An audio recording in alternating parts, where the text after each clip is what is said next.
Šiame video apžvelgsime visą 9 ir 10 klasės matematikos turinį mokamų pagal naująją 2023 metų programą. Pirmiausia, šitas turinys yra skaitomas į PUP egzaminą, tai čia galite matyti formulės, bet visas egzaminas susidaro iš visų temų 9 ir 10 klasės, išskyrus 10 klasės duomenis ir tikimybės, ir čia galite matyti procentų pasiskirstymus. Tai visą programą irgi galite rasti visą programą nuorodoje, bet šiaip visas nuorodas ir galite rasti VBA sort tinklapyje, štai čia, surašyta viskas lentutė, čia atsiras ir video nuoroda. Taigi, pradėkime. 9 klasė. Pirmiausia, turime skaičių sekas. Reikia žinoti, kas yra skaičių sekos. Pagrinde skaičių seka gali būti begalinė seka arba gali būti baigtinė seka. Tai yra funkcija iš natūralių skaičių į realiuosius. Tai pavyzdžiui, 2, 5, 8, 11 ir taip toliau. Tai reiškia išvardinam. Natūraliai skaičių būtų 1, 2, 3. Tai kiekvienam skaičiui 1, 2, 3 ir taip toliau priskiriam kažkokį ir realų skaičių. 2, 5, 8, 11 ir taip toliau. Tai pavyzdžiui, A1 reiškia priskiriam vienetui kažkokį skaičių. Tai A1 yra 2, A2 yra 5, A3 8. Galime matyti, kad yra tam tikras atsikartojimas, turim tam tikrą taisyklę. Tai priminimas funkcija, tai turi turėti kažkokią taisyklę, kaip suskaičiuojam. Tai turim taisyklę, kad kiekvieną kartą pridedam vis 3. Ir taip galima apsirašyti n-to nario formulę. Pagal šitą, kaip sakant, atsikartojimą, atrasti, pagal kokią taisyklę atsikartoja. Kadangi pridedam vis 3, tai galim sakyti, kad n, tai yra tas skaičiukas, pagal kurį skaičiuojam, tai 3 kartus n. Ir pradinis skaičius, aišku, yra vienetų mažiau už 3. Tai -1. Ir taip tada galim surasti mes 100 narį, pavyzdžiui. Nereikia tada vardinti iš eilės. +3, +3, +3 mes galim iškart pasimti ir įsistatyti 100 į šitą formulę.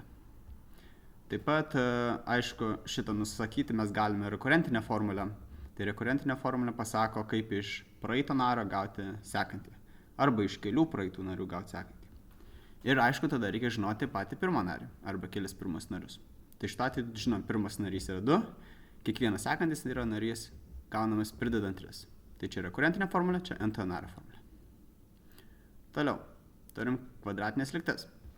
Kvadratinėms lygtims, tai aišku, pirmiausia reikėtų žinoti šitą formulę pagrindinę, diskriminantą ir kaip susirasti sprendinius. Tai vėlgi, diskriminantas pagal šitą formulę b kvadratu minus 4ac. Jeigu yra teigiamas, tai mes turėsim 2 sprendinius, jeigu yra lygus 0, turėsime 1 sprendinį, o jeigu yra neigiamas, neturėsim sprendinių. Neturėsime realių sprendinių. Čia mes kalbame apie realiuosius skaičius. Aišku, a negali būti lygus 0, nes tada turėsime tiesinę lygtį. Ir aišku, tada reikėtų mokėti apskaičiuoti šitą naudojantis tam tikrose uždaviniuose galim naudotis. Pavyzdžiui, reikia rasti koks yra kraštinės ilgis, jeigu mes žinom, kad stačiakampio plotas yra 20 ir viena kraštinė už kitą ilgesnė 5. Tai pasirašom formulę, sudauginam kraštinės, gaunam plotą, atsiskleidžiam, persikeliam viską į kairę pusę ir tada išsprendžiam. Pagal formulę diskriminantą skaičiuojam ir įsistatom į x formulę. Čia aišku, jeigu yra geometrijos uždavinys, tai mes turim išsimesti neigiamus skaičius, nes čia mes kalbam apie tik tais teigiamus atstumus ir atkarpas. Taigi atsakymas gaunasi toksai. Labai trumpai, iš kur iš viso šitą formulę ateinam. Tai pagal programą reikia žinoti, bet tai aišku nereikės mintinai išmokti, tai čia daugiau dėl įdomumo. Tai ką mes darome, mes naudojamės formulę dvigubo sumos kvadrato formulę naudojamės. A kvadratu plus 2ab plus b kvadratu. Mes galime suskliausti ir parašyti su kvadratu. Kaip tai pasiekti? Tai mes išsimetam. Pirmiausia, aišku, atsikratom a reikšmės, viską padalinam iš a, turim tik x kvadratu. Tada atsikratom c reikšmės, viską metam į dešinę pusę ir lieka tik tais šitas dalykas. X kvadratu, b dalinta a, x. Ir dabar tiesiog reikia surasti, ką mums čia reikia pridėti, kad mes gautumėm tą a kvadratu plus 2b plus b kvadratu formulę. Tai mums būtent, tai išsiskaidom va šitą vidurinį narį ir pamatom, kad čia yra 2 kart x kart b dalinta 2a. Kitaip tariant, 2ab. Tai tas b kvadratu dalinta 2a, tai yra tas mūsų formulėje b. Mums reikia jo kvadratu, tai ir pakeliam kvadratu. Aišku, negalim vien tik čia pridėti, tai mes pridedam ir dešiniai pusėje. Tai čia vadinamas kvadratų užpildymas. Jeigu olimpiadose galima naudoti. Tai ir dabar nuolant tą formulę mes suskliaudžiam ir gaunam šitas dalykas kvadratu. O dešiniai pusėje, galim su bendravardiklinti. Dabar ištraukiam šaknį ir žinom, kad jeigu yra kažkas pakelta kvadratu ir ištraukta šaknis, tai yra modulis. Vadinasi, dešiniai pusėje mes irgi ištraukiam šaklį, čia yra modulis. Ir aišku, jeigu modulis yra lygus kažkokiam skaičiui, tai modulyje esantis reiškinys gali būti teigiamas arba neigiamas, staiga esant tą pačią reikšmę. Tai iš to atveju ir parašom plius minus. Ir viskas. Dabar perkeliam b dalintą 2a į dešinę pusę, vėl su bendravardiklinam ir ką gaunam? Gaunam būtent mūsų formulę. Čia diskriminantas būtent ir yra šitoje šaknyje. Tai čia trumpai kaip gaunam tą formulę. Tai reikia mokėti šitą naudoti ir apskaičiuoti, spręsti kvadratinės lygtis. Toliau reiškiniai. Tai kalbame apie kvadratinį trinarį pagrindę. Tai šituo atveju vėlgi mes gautųsi, kad sprendžiam lygtį. Nes pagrindinis bendrasis būdas, kaip būtent išsiskaidyti dauginamaisiais, tai ir būtų, kad mes prisilyginam nuliai, kitaip tariant, surandam trinario šaknis. Tai jeigu prisilyginam nuliai ir randam sprendinius, tai tie sprendiniai yra trinario šaknis. Tai kitaip tariant, x-ai, su kuriais būtent mūsų daugianarės yra lygus nuliai. P skliaustukas x. Tai būtent šitos lygties sprendiniai. Išsisprendžiam ir mes tada galim parašyti tokią formą. Tai toks yra skaidimas. Tai čia yra bendras skaidimas, kuris tinka bet kokiam kvadratiniam trinariui. Čia, kaip matot, mes galim įsitikinti, kad čia įsirašęs būtent sprendinius, viską įskliaudus, mes gausime būtent šitą formą.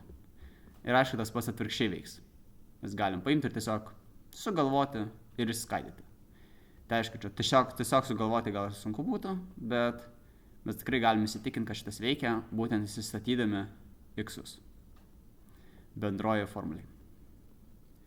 Taip aišku, nepamirškit, kad yra ir kiti būdai išskaidyti, tai mes turim dar iš ankstesnių klasių, iš 8 klasės, kad galima naudoti šitą sumos kvadrato formulę, a plus b kvadratu, a kvadratu plus 2b plus b kvadratu, galima naudoti kvadratų skirtumo formulę, a kvadratu minus b kvadratu, kur gausis a plus b, a minus b, diskliausti. Tai nepamirškit, kad šitie irgi egzistuoja. Pavyzdžiui, čionais mes galim, čionais, jeigu reikėtų, kaip sakant, išsispręsti, nes čia jau netiks tos senos formulės, tai būtent jeigu viršutinį norim išsiskaidyti, mes pasiemam, prisilyginam nuliai, susirandam sprendinius ir juos čia įsirašom. Nepamirškit, kad yra x minus x1. Vadinasi, pasikeičia ženklas. Jeigu sprendinys yra minus 2, čia rašysim plus 2. Plus 2, plus 3. Išsiskaidėm ir dabar jau galima suprastinti x plus 3. Ir lieka x plus 2. Aišku, jeigu čia sprendžiam kokią lygtį ar kažką tokio, jeigu reikia nustatyti kažkokią x reikšmę, įsistatyti kažkokią x, nepamirškit, kad x negali būti minus 3 čianais.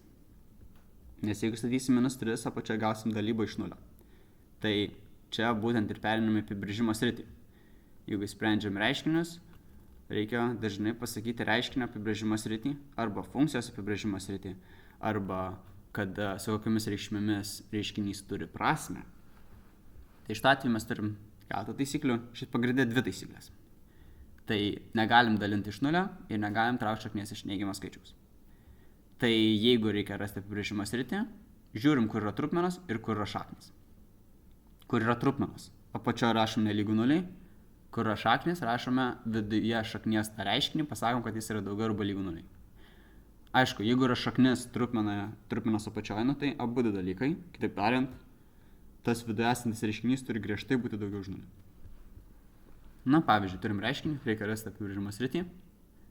Tai ir pasirašom, žiūrim, yra trupmena čia, 5 plus x. Parašom nelygų nuliai. Žiūrim, yra čia šaknis x. Rašom, viduje esantis reiškinys reiškia x turi būti daugiau arba lygus nuliai. Va čia matom, kad yra ir šaknis, ir dar trupmena. Tai reiškia, kad yra griežtai daugiau už nulį tas reiškinys. Daugiau visas kita mums nerūpi. Čia galėtų būti prirašyta kažkokių tai nesąmonių, kažkokių reiškinių, bet mums nesvarbu, nes mums neprašo suprastinti, neprašo nieko pertvarkyti. Mums tiesiog sako, paimti ir rasti apibrėžimo sritį. Tai ir išsirašom tas detalės į būtent sistemą. Na ir tada išsprendžiam kiekvieną atskirai, viską sudedam į vieną tiesę ir matom, kad kur susikerta, tai būtent, kad tik tais nuo 0 iki 2, 0 imtinai, 2 neimtinai mes galim rašyti skaičius iš tą reiškinį. Tai va taip randama apibrėžimas rytas. Na ir galiausiai turim pertvarkymus, atliekamus veiksmus su reiškiniais. Tai pirmiausia, aišku, turim paprastą atvejį, kad mes tiesiog paimam ir išskaidom kažką, išsikeliam prieš skliaustus. Tai pavyzdžiui, x čia išsikeliam prieš skliaustus. Čia pirmas dalykas, ką reikėtų visą laiką žiūrėti. Ar galim kažką išsikelti prieš skliaustus? Šituo atveju galim išsikeliam ir matom, kad susiprastina x plus 2. Lieka tik x. Aišku, vėlgi x negalėtų būti minus 2. Čia subendravardiklinam, nes yra dvi trupmenos ir nėra ką išsikelti prieš skliaustus. Tai x plus 1 keliauja čia įstrižai, čia x keliauja įstrižai, sudauginam juos viršui, taip, apačioje irgi sudauginam, čia viską ir sudedam. Irgi galite pasižiūrėti 8 klasės, čia tas pats turinys. Tenais detaliau paaiškinęs esu. Tai va, ir tada galiausiai jau kai apačioje niekas nesiprastina, mes galim apačią irgi atskliausti ir turėti galutinį reiškinį. Taip pat galim turėti kažkokius sunkesnius. Tai šituo atveju mes jau turim vardiklyje reiškinius, kuriuos galėtumėm išskaidyti. Tai aišku, prieš skliaustus niekas nesikelia, negalim pritaikyti formulių, kur yra kvadratų skirtumas, sumos kvadratas, panašiai. Už 8 klasės tų negalim pritaikyti, bet mes žinom dabar naują būdą, kaip išskaidyti bet kokį trinarį. Na, tas, kuris turi šaknes, kurio diskriminantas būtų teigiamas arba lygus 0. Jeigu neigiamas diskriminantas, negalėsim išskaidyti su realiais skaičiais. Tai va, bet bendruoju atveju galim išskaidyti ir šito atveju būtent ir išsiskaido. Tai šito atveju mes vėlgi prisilyginam 0, išsprendžiam lygtį, gaunam, kad x1 yra 1, x2 yra minus 2, čia pakeičiam ženklus ir surašom į skliaustus. Ta patį padarom čia, vėl taip pat išsprendžiam, surašom. Aišku, yra būdas kaip spėlioti, mes galėtume spėti, kokius du skaičius sudėjus, gausime minus 1 ir kokius du skaičius sudauginę gausim 2, minus 2.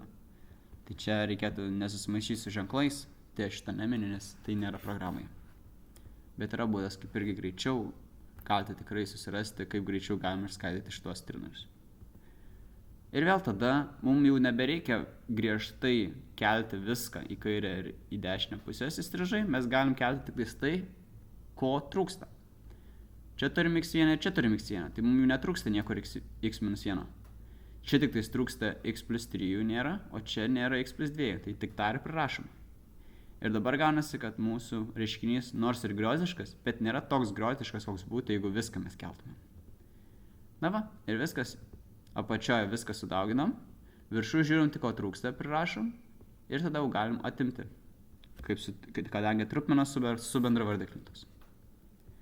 Ir atsiskleidžiam viską, supaprastinam, sutraukiam panašiuosius ir gaunam va tokį reiškinį.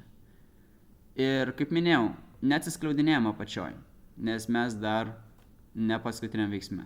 Atsiskleidžiam apačią tik tais jau, kai paskutinis veiksmas, kai nieko negalim suprasti.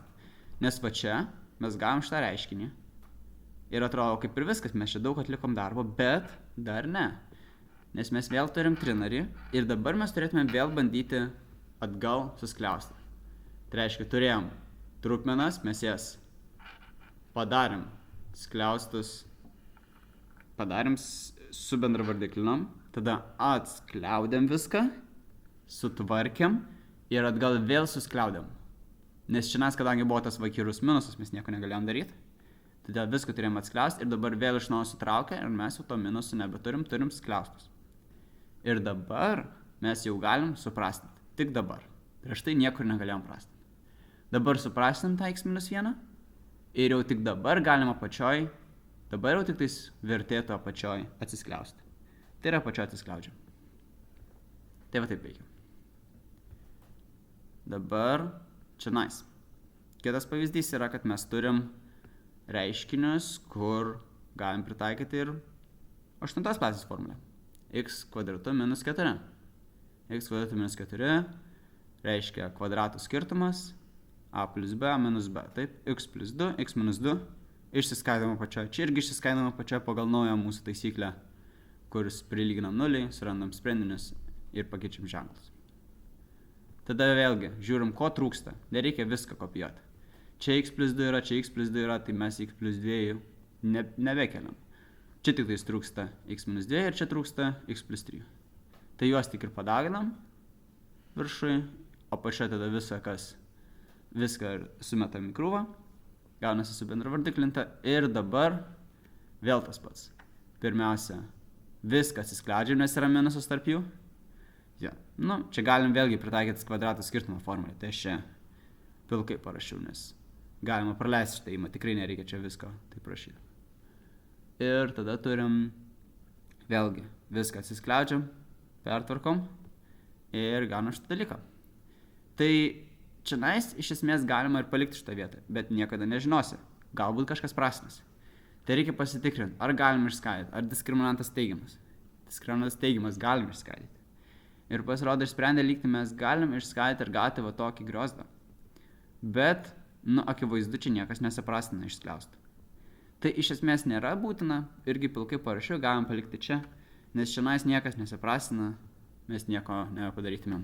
Apačią galėtumėm atskliausti, bet irgi truputėlį griozdas būtų, nėra taip griežtai būtų. Mūsų užduotis buvo pertvarkyti, suprastinti.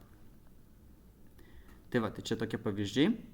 Pagrindė viską subendravardiklinam, viską tada apačioj pasidarom skliaustus, tada subendravardiklinam, kad nesikartotų dalykai, tada viršų viską atsiskliaudžiam, viską suprastinam, atgal suskliaudžiam, žiūrim kažkas prastinasi viršų ir apačioj ir apačią atskliaudžiam. Tai va tokia eiga. Tai žiūrėkit, kurią eigą einat, kad nesusimaišytumėt ir negrįžtumėt atgal, nes po to bus betvarkė. Toliau, lygčių sistemos. Lygčių sistemas spręsti reikia žinoti, iš esmės reikia žinoti 3 būdus iš 8 klasės, bet 9 klasė akcentuojami 2 būdai. Tai grafinis ir keitimo būdas. Tai grafiniai būdai reikia mokėti spręsti nusipiešiant būtent funkcijas arba tiesiog kreivės. Tai pirmiausia gali būti lygtis, kai mes išsireiškiam y ir pasidarom funkciją. Tai pavyzdžiui, turim tiesę, mes pasiėmėm, išsireiškim y ir gavom tiesę, kurią galim nupiešti. Arba turim parabolę, kažką su kvadratu, mes išsireiškim y ir galim nupiešti parabolę. Tačiau galim ir turėti ne funkcijų. Pavyzdžiui, mes galim turėti vertikalią tiesę. X lygu 5. Šituo atveju čia nėra funkcija, nes mes galim patikrinti ir jeigu statysime vietoj x 5, y galės būti bet koks. Tai turim be galo daug sprendinių, kai x yra 5, todėl tai nėra funkcija. Turim be galo daug y reikšmių vienai x reikšmiai. Viena x reikšmė, vienas y turi būti. Tai čia ne funkcija, bet mes vis tiek galim nupiešti. Arba galim turėti horizontalią parabolę. Tai va šitaip pakreiptą parabolę, kur vėlgi, jeigu pasižiūrėtume kokius nors x-us, mes turėsim 2 sprendinius. Nupiešim vertikalią tiesę ir testas nepraeina, funkcijos testas. Gaunasi, kad čia nėra funkcija. Bet vis tiek mes galim nupiešti, išsireiškia y ir turėsim plius minus. Tai vadinasi, nupiešim viršutinę dalį su šaknim ir apatinę dalį su šaknim. Arba galim turėti apskritimą.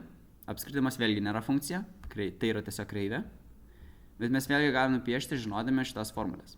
Tai pirmiausia, x kvadratu plus y kvadratu lygus spindulys kvadratu. Tai čia jeigu apskritimas yra, kurio centras yra viduryje, tai pavyzdžiui, x kvadratu plus y kvadratu lygu 25. Tai tiesiog nupiešime apskritimą, kurio centras yra koordinačių sistemos pradžioje, o spindulys yra 5, nes 5 kvadratu yra 25. Tai va čia bus x kvadratu plus y kvadratu lygu 25 kreivės brėžinys. Arba gali būti mūsų apskritimas kažkur pajudėjęs centras. Tai ten, kur pajuda, ten mes tiesiog atimam tas koordinatės iš x ir y.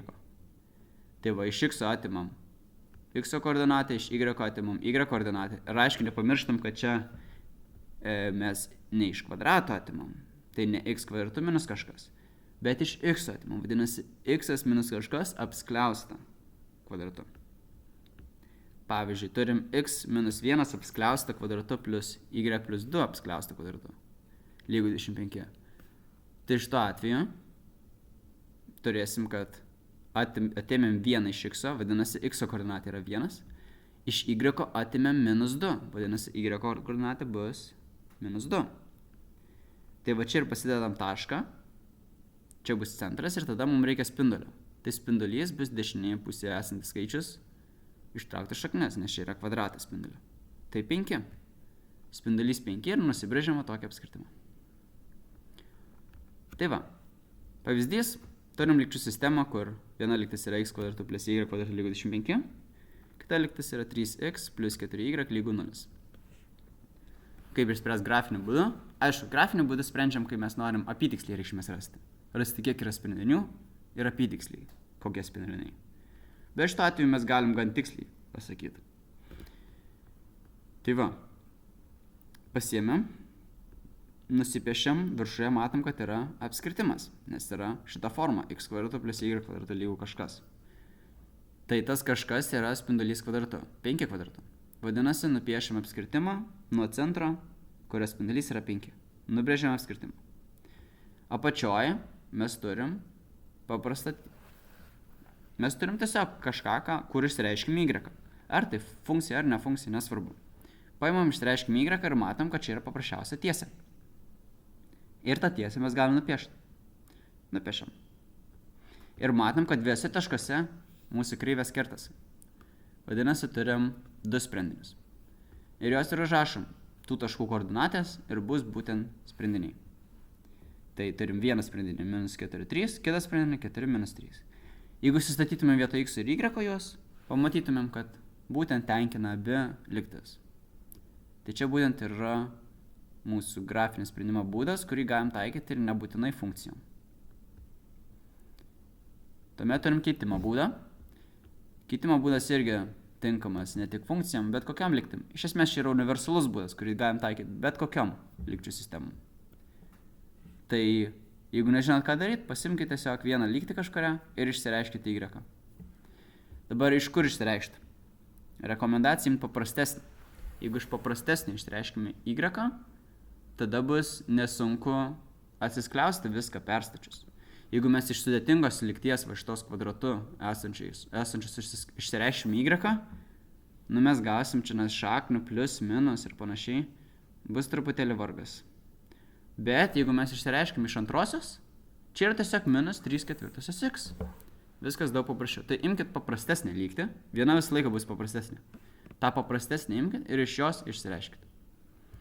Išsireikšti čia jau nebūna labai svarbu ką, bet irgi galite žvelgtelti, kas paprasčiau gausis. Šiuo atveju čia nelabai svarbu, tai mes tiesiog pasiėmam y ir išsireiškim.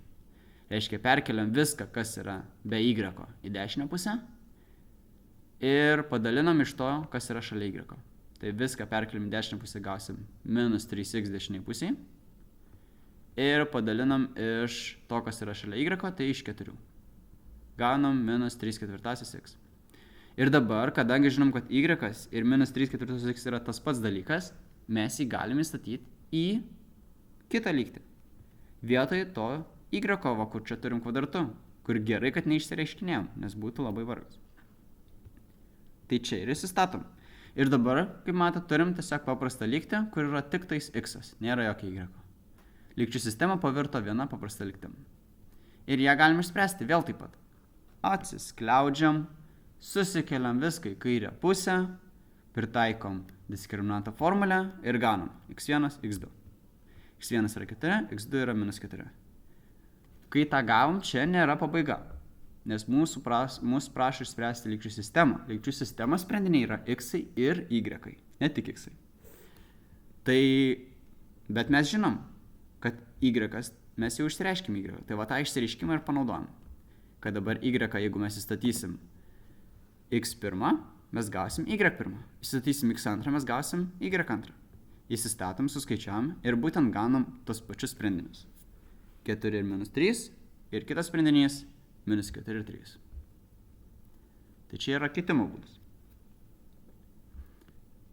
Ir taip pat, aišku, reikia mokėti taikyti bendrai, bet kurį būdą, sprendžiant kažkokius tekstinius uždavinius, kažkaip suformalizuojant problemą. Pavyzdžiui, turim problemą, yra duota stačiakampis, pasakyta, kad jo perimetras yra 14, viena kraštinė yra 5, ne kraštinė, įstrižainė yra 5. Ir dabar mums reikia rasti, koks yra x ir y, kokie yra statiniai. Tai, kadangi reikia rasti abudu statmenis, pavyzdžiui, rasti matmenis šito stačiakampio, galima kitaip suformuluoti. Tai pasiemam ir kažką pasižymim būtent. Mes, kadangi galim padaryti lygčių sistemą, mes galim pasižymėti du kintamosius. Tai ir mes pasirenkam x ir y. Kadangi mums reikia rasti plotį ir ilgį, tai ir bus vienas x, kitas y. Ir dabar žiūrim, ką mes galim pasakyti apie juos, kokią informaciją turim. tą informaciją ir dedam į lygčių sistemą. Turim informaciją, kad čia yra įstrižainė. Kadangi yra įstrižainė, mes turim statų trikampį ir galim pritaikyti Pitagoro teoremą. tą ir parašom. X kvadratu plus y kvadratu lygu 5 kvadratu. Taip pat mes žinom perimetrą. Tai tą irgi panaudojam ir užrašom. Mes žinom, kad perimetrą galim suskaičiuoti 2 kartus paimant x ir 2 kartus paimant y. Gausim stačiakampio perimetrą. 14. Tai va šitą ir sudėjom į 2 lygtis. Turim 2 nežinomosios, vadinasi galim išspręsti. Kiek lygčių, tiek turim turėti nežinomųjų. Jeigu turim daugiau nežinomųjų, blogai. Turim mažiau nežinomųjų, turbūt irgi blogai, nes turim per daug laisvės. Tai kiek lygčių, tiek nežinomųjų. Ir vėlgi, išsprendžiam būtent naudojantis arba grafiniu būdu, va čia būtų apskritimas, ne? Arba pakeitimo būdu, išsireikštumėm iš antros lygties ir įstatytumėm pirmą. Ir gaunam būtent 3-4 arba 4-3. Tai kai išsprendžiam lygčių sistemą, mes gaunam 2 sprendinius. 3-4 arba 4-3. Čia yra 2 skirtingi sprendiniai. Nes vienam yra x, kitam yra y. Abu du sukeisti. Bet mūsų uždavinys prašo rasti matmenį stačiakampio. Tai nesvarbu, kuris yra ilgis, kuris yra plotas. Tai mes tiesiog duodam 3 ir 4. Tai lygčių sistema turi 2 sprendinius, mūsų uždavinys turi 1 atsakymą. Arba kitas pavyzdys, turim pavyzdžiui lempą, kuri apšviečia apskritimą ir turim sieną pastatytą. Ir mes žinom, kad mes galim pasimti ir tos sienos pasirašyti, nustatyti kažkokią koordinačių sistemą, nusipiešti su kreida, pavyzdžiui, plytelių. Ir tada mes galim pasimti tuos 2 taškus ir nusisbrėžti būtent tiesę. Mes nusibrėžę ant plytelių tas koordinačių ašis, mes galim nustatyti, kokia formulė yra būtent šitos sienos. Pasiėm va čia va. Žinom, kad tie 7 čia kerta, čia irgi tie 7 kerta. Vadinasi, mes iš to pasirašom formulę tiesės. Ir tada mes turim šitą dalyką, apskritimą. Vėlgi, nusibrėžę kreida ant plytelių, mes galim, aišku, nusibrėžti per apskritimo centrą, turbūt. Tada bus paprasčiausiai parašyti formulę. Ir pasižiūrėti, koks yra spindulys. Tai va, spindulys yra 5, vadinasi, bus lygu 5 kvadratu. Tai čia turėsim ką? Čia turėsim x kvadratu plus y kvadratu lygu 25. 5 kvadratu. Tai va, iš esmės gavom tą pačią pirmą lygtį. O čia turim tiesę einančią. Tai čia mes turėsim ką? Čia mes turėsim, kad b reikšmė yra 7, krypties koeficientas minus 1, mes turėsime, kad y lygu minus x plus 7. Tai yra tas pats, kas va šitą antrą lygtis. Irgi. Taip pat mes gauname išsireiškę. Tai va, šitie 2 uždaviniai gauna tas pačias koordinačių, tas pačias lygčių sistemas. Tai va. Ir būtent gaunam čia, matom, kad gaunam 2 sprendinius. Ir taip galim rasti 2 taškų koordinatės, kur sienoje yra šviesa atsispindinti. Tai taip sprendžiamas lygčių sistemas. Funkcijos. Reikia žinoti apibrėžimus, kas yra funkcija. Tai funkcija tai yra tam tikra taisyklė, kaip iš x gauti y. Ir labai svarbu, kad vienam x gautumėm tik vieną y. Argumentas būtent būtų tam tikras skaičius, kurį mes įsistatom vietoj x.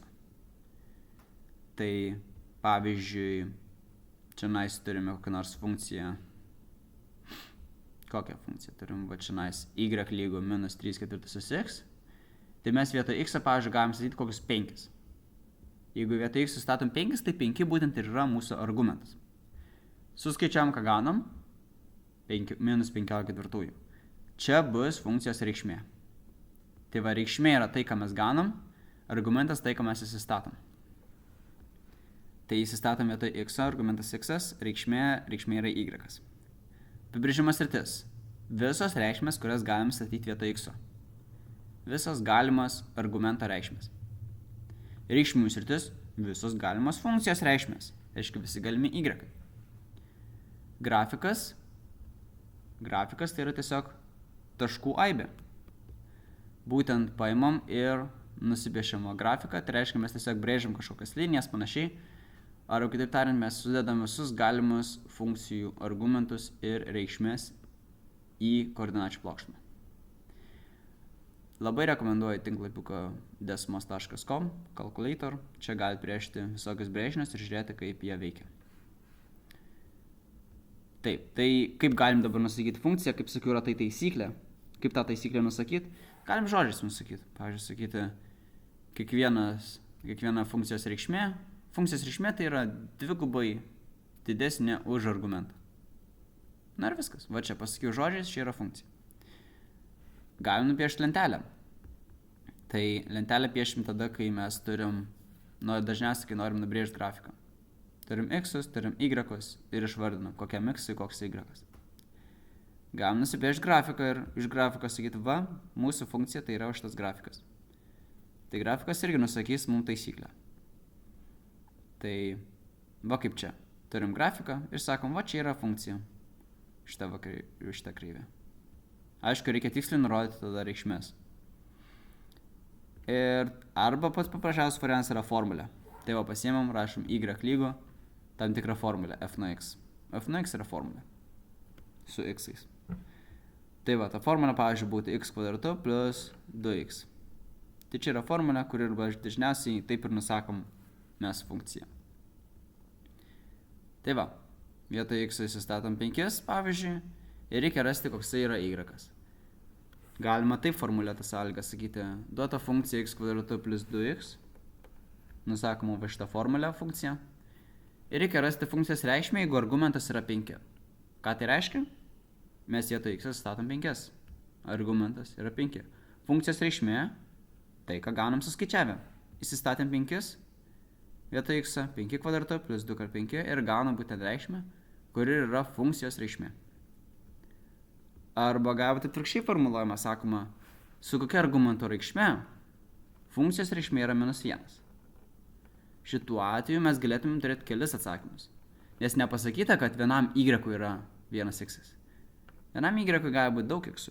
Bet pasakyta, kad vienam x turi būti tik 1 y.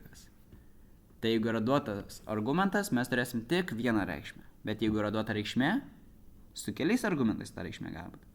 Šituo atveju, vėlgi, tiesiog įsistatom y į mūsų formulę. Va čia y, įsistatom -1. Nu ir kas čia, kvadratinė lygtis, keliam viską į kairę pusę, diskriminantas, panašiai, arba naudojam 8 klasės formulę a kvadratą plus 2b plus b kvadratą. Na va, tada kaip ir greičiau išsisprendžia, gaunam, kad tikslas yra -1. Vadinasi, jeigu argumentas būtų -1, reikšmė būtų irgi -1. Ir čia vienintelis argumentas, su kuria tai būtų. Tai va, iš esmės, kaip spręsti uždavinius, tiesiog pasiimkit formulę ir reikia žiūrėti, kas uždavinėje pasakyti. Ar uždavinėje duota x, ar uždavinėje duota y, kas duota, tą ir įsistatom. Tai reikia nepamiršti sąvokų ir žinoti, kas yra x, kas yra y. Argumentas yra x, reikšmė yra y, apibrėžimo sritis yra x, reikšmių sritis yra y ir panašiai. Taip pat tada reikia turėti omeny, kad mes pagal grafiką galim daug ką nusakyti. Dabar kas yra grafikas ir kas yra eskizas, reikia atskirti juos. Grafikas tai turi tikslias reikšmės, tiksliai nubrėžtas. Eskizas tai yra maždaug nubrėžtas, turi tik tam tikrus atskaitos taškus. Pavyzdžiui, žinom, kad kerta čionais, tai čia maždaug taip ir nubrėžim. Tai čia bus eskizas. Jame negalim tiksliai nusakyti reikšmių.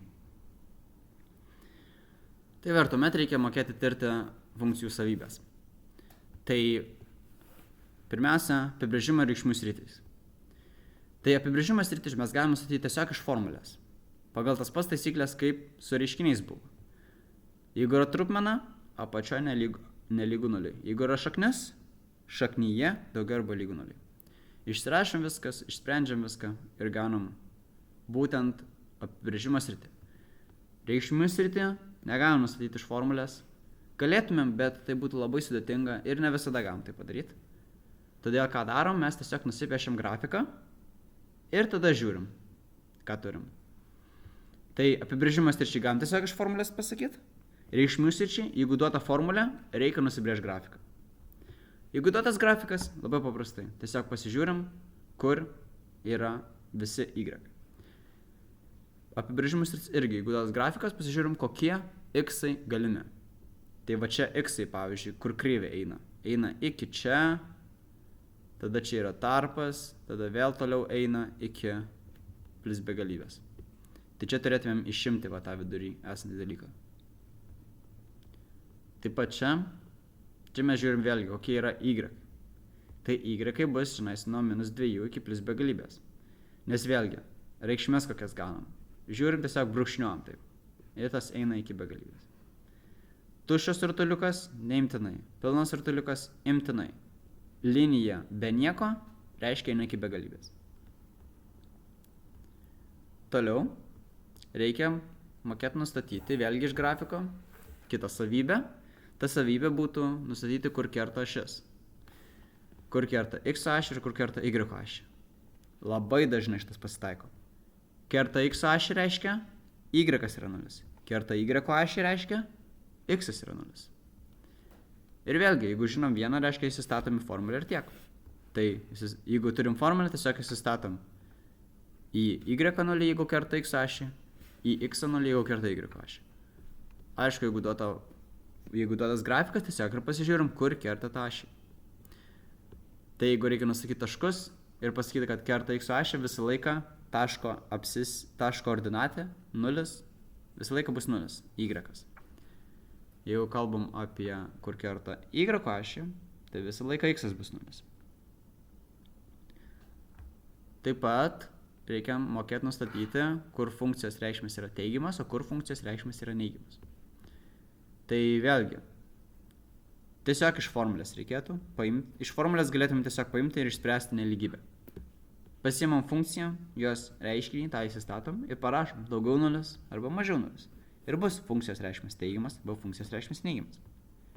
O iš grafiko pasižiūrim tiesiog, kur mūsų grafikas išeina į viršų nuo x ašies arba apačioje eina nuo x ašies. Ir pasiimam būtent tuos x-us. Klausimas, su kokiais x-ais funkcijos reikšmės teigiamas, tai ir bus nuo šito burbuliuko iki šito burbuliuko, tada nuo šito iki šito, tada nuo šito iki begalybės. Žiūrim, su kokiais x-ais kažką mes pasakom apie y-us. Ir galiausiai reikia nusakyti, kaip funkcijos reikšmės didėja, mažėja arba nekinta. Tai didėja, vėlgi žiūrim, iš kairės į dešinę judam ir žiūrim, kaip mūsų banguoja grafikas. Jeigu jis kyla aukštyn, vadinasi reikšmės didėja. Leidžiasi žemyn, reikšmės mažėja. Tai ir pasiėmam visus gabaliukus, kur kyla. Čia kyla, čia kyla, čia kyla. Ir tada pasižiūrim ant x ašies, kokius x-us atitinka. Reiškia, nuo čia iki čia x-ai, nuo čia iki čia x-ai, nuo čia iki čia x-ai. Tas pats jeigu mažėja. Vėlgi, iš grafiko ir pasižiūrim. Visą laiką iš grafiko. Iš formulės nenustatysim. 12 klasė tik tais. Galim nustatyti iš formulės, o taip, tai mes dabar nustatom iš grafiko. Čia vėlgi, leidžiasi. Vadinasi, čia pasiėmėm gabaliuką, čia irgi leidžiasi. Ir pasižiūrim su kokiais x-ais. Tai su kokiam x reikšmėm funkcijos reikšmės mažėja, būtent ir bus šitas gabaliukas, čia bus šitas gabaliukas. Čia funkcijos reikšmės nekinta, nes eina tiesiai. Vėlgi šitas gabaliukas. Tai tokios savybės, kurias reikia mokėti nustatyti iš grafiko arba kai kurias ir iš formulės. Dabar detaliau. Turim tiesinę funkciją ir turėsim kvadratinę funkciją. Tiesinė funkcija, labai paprastas pavyzdys, greitis. Jeigu turim pastovų greitį, mašina važiuoja tam tikrų pastovių greičių, tai kuo ilgiau važiuos, tuo toliau nuvažiuos. Tiesinė funkcija, tiesioginė priklausomybė. Tai va, galėtumėm aišku pradėti ir nuo kažkur toliau, pavyzdžiui, pradedam 100 metrų nuo tam tikro atskaitos taško ir tada važiuojam pastoviu greičiu. Tada jau nebus tiesioginė priklausomybė, nes mes pradedam ne nuo pradžių. Bet tai vis tiek yra tiesinė funkcija, nes mes vis tiek tolygiai kintam. Tai va, bendroji lygtis dabar kaip atrodo. Y lygu kx plus b. K yra krypties koeficientas, b yra postūmio koeficientas. Ir viskas. Bet kokią tiesę galima prašyti būtent su šita formulė, su šita bendraja lygtimi. Ką mes darom, tik tais pakeičiam k reikšmę ir pakeičiam b reikšmę. Čia tiesiog įsistatom kažkokius skaičius ir juos įstatydami mes gausim bet kokią tiesę. Visas tiesės taip galim padaryti. Tai mums, jeigu norim nustatyti formulę tiesės, ką mums reikia padaryti, mums tiesiog reikia surasti, koks yra k skaičius ir koks yra b skaičius. Kaip dabar atrodys brėžinys.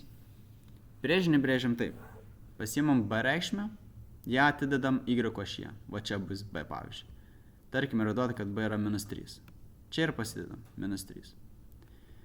K reikšmė yra krypties koeficientas, tai reiškia pajudam vieną žingsnelį į dešinę ir tiek, kiek yra krypties koeficientas, tiek žingsnelių judėsim į viršų. Tai jeigu krypties koeficientas yra 2, va čia yra prie x 2, vadinasi vienas į dešinę žingsniukas, 2 žingsniukai aukštyn. Ir taip galim nupiešti. Visur vienas į dešinę, 2 aukštyn, vienas į dešinę, 2 aukštyn. Jeigu būtų koeficientas -2 pavyzdžiui, tada būtų vienas į dešinę, 2 žemyn. Nes neigiamas skaičius. Tai va, ir taip galim arba iš brėžinio galim taip lengvai nustatyti, iš tiesės, būtent kokia yra lygtis, arba galim būtent turint lygtį nubrėžti brėžinį. Tai va, b postūmio koeficientas pasako, kur kerta y ašį, k krypties koeficientas pasako, kokia kryptim juda tiesė. Reiškia, kiek pajuda aukštyn, pajudėjus vieną žingsnį į dešinę. Ir aišku, tada, jeigu krypties koeficientas teigiamas, tai judam aukštyn, jeigu koeficientas neigiamas, judam žemyn. Vienas žingsnelis į dešinę, neigiamas skaičius aukštyn, kitaip tariant, žemyn. O jeigu, aišku, koeficientas yra 0, tai nekinta, juda lygiai greičiai. Ir taip pat čia galite iš šito brėžinuko iškart nustatyti, ar teigiamas ar neigiamas yra b reikšmės, nes ten, kur kerta y ašį. Čia kerta neigiamoje pusėje y ašį, čia teigiamoje pusėje y ašį. Teigiamoje pusėje y ašį. Dėl to b neigiamas, b teigiamas, b teigiamas. Tai va taip galim gan tiksliai nupiešti brėžinį. Tai šiaip sakytumėm eskizas, bet čia jau mes taip tiksliai nupiešiam, kad galim sakyti, kad čia yra brėžinys. Ir aišku, tą patį mes galim padaryti tiesiog atliekant transformacijas. Pasiemam y lygu x, paprastai strižainę tokią va tiesę. Tada mes galim ją kažkaip pakreipti, aukštyn, žemyn paleisti. Tai pagal krypties koeficientą mes taip ir pakeičiam. Pavyzdžiui, prirašom 2, prirašom 1/2, tai arba pastatėja, arba truputėlį panulaidėja mūsų funkcija, grafikas funkcijos. Ir tada galim pastumti. Tai čia pakeitėm kryptį, krypties koeficientas, čia pakeičiam postūmio koeficientas. Jeigu aukštyn, pridedam, jeigu žemyn, atimam.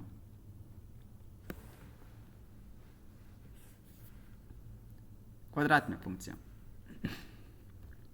Pavyzdys, metam daiktą aukštyn. Metam kažkokį kamuolį aukštyn ir jis tada pakyla aukštyn ir tada nusileidžia. Tai čia turėsim, jeigu norim nusakyti aukštį, mes turėsim kvadratinę funkciją. Tai keičiasi laikas eina pastoviai, skaičiuojam laiką su chronometru, aukštis pakilo viršų ir tada nusileido. Ir lėtėjančiai kilo, greitėjančiai nusileido. Tai priklauso būtent tam atitinkamai galim sulyginti su laiku kvadratu. Aišku, čia rašau su tokį ženkliuką, kuris šiaip nelabai kažką reiškia, bet galėtume sakyti, kad tai yra t kvadratu ir kažkas pridėta, kas kinta lėčiau negu t kvadratu. Kažkokia tiesinė funkcija pridėta. Jeigu tiksliau, turim ax kvadratu plus bx plus c. Būtent ta pati forma, kaip ir turėjom su lygtimis. Kaip sakiau, kai sprendžiam lygtį, mes galime įsivaizduoti, kad mes tiesiog turim funkciją. Ir tada žiūrim, ką su ją galim padaryti. Tai va, čia vadinama standartinė forma. Ji kažko labai nepasako apie mūsų grafiką, bet ji yra pati paprasčiausia forma, kurią mes galim parašyti. A nelygu 0 vėlgi, nes jeigu būtų lygu 0, būtų tada tiesi. Ir jeigu spręstumėm lygtį, būtų dalinama iš 0, kas mums nelabai patinka. Turim kitą formą, vadinamą viršūnės formą. Ir kitą formą dar turim, kuris vadinama išskaidoma forma. Tai šitas irgi, jeigu googlintumėt, galite naudoti šitas angliškas sąvokas. Vėlgi, idėja ta pati. Turim šitą formą, vadinasi, jeigu įsistatom ABC, arba čia AMN, arba AX1, X2, mes galim gauti bet kokią kvadratinę funkciją. Na, gal tas labiau galiotų pirmai ir antrai, trečioji vėlgi čia idėja yra, kad turi kirsti x ašį, jeigu nekerta, tai nelabai pasakytume, mums tada reikėtų kažkokių nebūtinai realių skaičių, reikėtų skaičių, kurių nemoka mokykloje. Kompleksinių skaičių. Tai mes tokių neimam, tai jeigu norim nusakyti bet kokią funkciją su realiais skaičiais, tai imam pirmą arba antrą šitą. Ir vėl tas pas žiūrim į formą, forma kažkokia parabolė. Na, tai tiesiog paimam ir pagriebiam va šitą bendrą lygtį. Bam, pagriebiam. Ką dabar mums reikia padaryti? Tiesiog nustatyti tas raudonas raidės, kokie čia skaičiai, kokius skaičius rašyti. Tai dabar kaip bendrai tokia eiga eina, tai mes imam arba antrą, arba trečią formulę. Pirma formulė, kaip sakiau, labai kažko tiksliai nepasako. Ją naudojam tik gražiam užrašymui. Tai mes imam antrą arba trečią, susirandam tos, ką įsistatom skaičiukus ir tada atskliaudžiam. Atskliaudę gausim tą pirmą. Pavyzdžiui, turim va šitą. Tai A reikšmė būtent pasakys, jeigu pasimsim viršūnę, pajudam vieną žingsniuką į dešinę ir pažiūrim, kiek pakyla aukštyn. Tai čia dabar žemyn nusileido pusę langelio. Reiškia, A yra minus pusė. Ir tada čia turim būtent viršūnės reikšmės M ir N. Tai turim viršūnę M, kuri yra ties 3, viršūnės Y yra ties irgi 3, X ir Y įsistatom, 3, 3, įsistatom A reikšmę minus 1 antroji ir viskas. Čia mūsų yra jau funkcijos lygtis, funkcijos formulė. Dabar ją galim atsiskliausti ir gausim būtent, kaip minėjau, tą bendrąją formulę, kuri pati iš savęs nelabai kažką pasako. Tai arba mes galėtumėm taikyti, jeigu kerta x su ašį, žinom kur, galim taikyti va šitą formą, paskutinę. Čia mums reikia vėl žinoti A reikšmę, tai pasižiūrim, kur viršūnė, pajudam vieną žingsniuką į dešinę, žiūrim vieną žingsniuką aukštyn, vadinasi, A yra tiesiog 1. Ir tada pasižiūrim, kur kerta x su ašį, ties 2 ir ties 6, vadinasi, rašom čia 2, čia 6, x minus 2, x minus 6. Atsiskleidžiam, vėl turim tą bendrą formą, va šitą standartinę. Tai va taip galim pasirinkti arba su viršūne, arba su kur kerta x su ašį. Iš grafiko pasižiūrim ir atsiskleidžiam. Tiesa, A reikšmė ne visada taip gražiai matosi. Tai kartais tenka paimti, įsistatyti tas kitus 2 skaičiukus pagal viršūnę arba kur kerta x ašį ir tada pasimti dar kažkokį vieną tašką ir įsistatyti x ir y, išsispręsti ir gauti A reikšmę. Tai čia to nerašau, bet iš esmės ne visada gal gražiai taip gaunasi tą A reikšmę pažiūrėti iš grafiko. Tai čia būtų tiesiog rašoma A raidė, mes tada pasimtumėm kažkokį va tašką čia nais, įsistatytumėm jo x ir y, vietoj visų x rašytumėm tą tašką x, vietoj y rašytumėm tą tašką y, gautumėm lygtį tik su A, išsprendžiam tą lygtį, gaunam A reikšmę, ir tada jau turėsim tą A reikšmę. Ir grįžtam atgal prie šitos eigos. Tai nebijokit tiesiog paimti taško ir įsistatyti. Visą laiką galim tiesiog, jeigu nežinot ką daryti, tiesiog paimkite tašką ir įsistatykit jo x ir y į būtent tą formulę. Tai čia bendras toks sprendimo būdas. Dabar ką pasako a reikšmė? A reikšmė pasako, kaip mūsų atrodo formulė. Forma kaip atrodo. Kaip mūsų parabolės forma. Tai ar yra siaura, ar yra plati, ar jau aukštyn šakos, ar žemyn šakos. Tai jeigu a yra teigiamas, šakos į aukštyn. A yra neigiamas, šakos į žemyn. Diskriminantas tuo atveju, jeigu prilyginam nulį, pasako b kvadratu minus 4ac pasako būtent ar kerta x ašį. Tai jeigu yra neigiamas diskriminantas, tai nekerta x ašies. Va šitaip atrodys. Arba galėtų apačiavo būti išlenkta. Jeigu kerta dviejose taškose, diskriminantas yra nulis. Daugiau už nulį, teigiamas. Irgi galėtų žemyniai šakos, dviejose vietose kerta. O jeigu eina per vienam taške, tik tais priliečia x ašį, tai diskriminantas yra nulis. Vėlgi galėtų šakos į žemyn. Ir aišku, reikia mokėti spręsti uždavinius. Tekstinės uždavinius, pavyzdžiui, turėtumėm kažkokį tiltą. Ir tilto dažnai forma aprašoma būtent su parabolė. Ne visada, bet kartais. Kartais galėtumėm naudoti būtent tokį vadinamą hiperbolinį kosinusą, kuris atrodo labai panašiai. Bet čia tikrai neįeina į programą ir testo neišsplėsiu. Tai tuomet vėlgi transformacijos. Visą tą, ką mes turėjom su viršūne, va čionais, šitą antrą formulę, mes galime apibūdinti su transformacijom. Tai reiškia, kas įvyksta, jeigu mes paimam ir pajudinam. Pirmiausia, pasiemam paprastą vėl. Patį paprasčiausią variantą x kvadratu. Tai tiesiog nusipieštume. 1 kvadratu yra 1, 2 kvadratu yra 4, 3 kvadratu yra 9 ir nusipiešim. Va kaip čia va. 1 yra kvadratu yra 1, 2 yra 4, va čia tos taškus pasidedam ir galim gan tiksliai nusipiešti grafiką. Jeigu yra a, pavyzdžiui, minus 1 antroji, tai būtų 1 kvadratu yra 1, kart 1 antroji, tai pusė. 2 kvadratu yra 4, kart 1 antroji yra 2, tai va čia dedam tašką. Ir taip tos taškus vėl galim kelis pasidėti. 3 kvadratu yra 9, padalinam iš 2, 4,5, tai va čia taškas. Ir galim gan tiksliai taip nusipiešti. Tai va, ką darom? Paimam ir padaugam iš kažkokio koeficiento a. Tai jeigu yra didesnis skaičius, mūsų šakos susiaurėja. Jeigu yra mažesnis skaičius, šakos išplatėja. Jeigu yra neigiamas, šakos nusileidžia iš viso žemyn. Tada mes galim pajudinti aukštyn arba žemyn. Tai prie viso to pridedam arba atimam kažką. Jeigu pajuda aukštyn, pridedam 2. Atimam 2, reiškia juda žemyn. Ir tada galim pajudinti kairę arba dešinę. Tai pavyzdžiui, tai čia dabar jau atvirkščiai bus.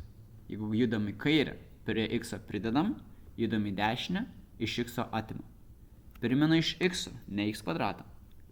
Todėl mes x atimam kažką ir apskleidžiam kvadratu. Kad tik tais tas viduje esantis x būtų keičiamas, o ne visas x kvadratas. Čia keičiamas viskas, visa funkcija. Atimam 2 būtent. Tai va, ir tai mes galim gauti tą viršūnės formulę. Taip galim pagal transformacijas nupiešti arba nustatyti būtent formulę tiksliai. Tiek apie funkcijas. Einam prie geometrijos. Kalbame apie apskritimo geometriją. Tai reikia žinoti, kas yra lankas. Tai tam tikra apskritimo dalis.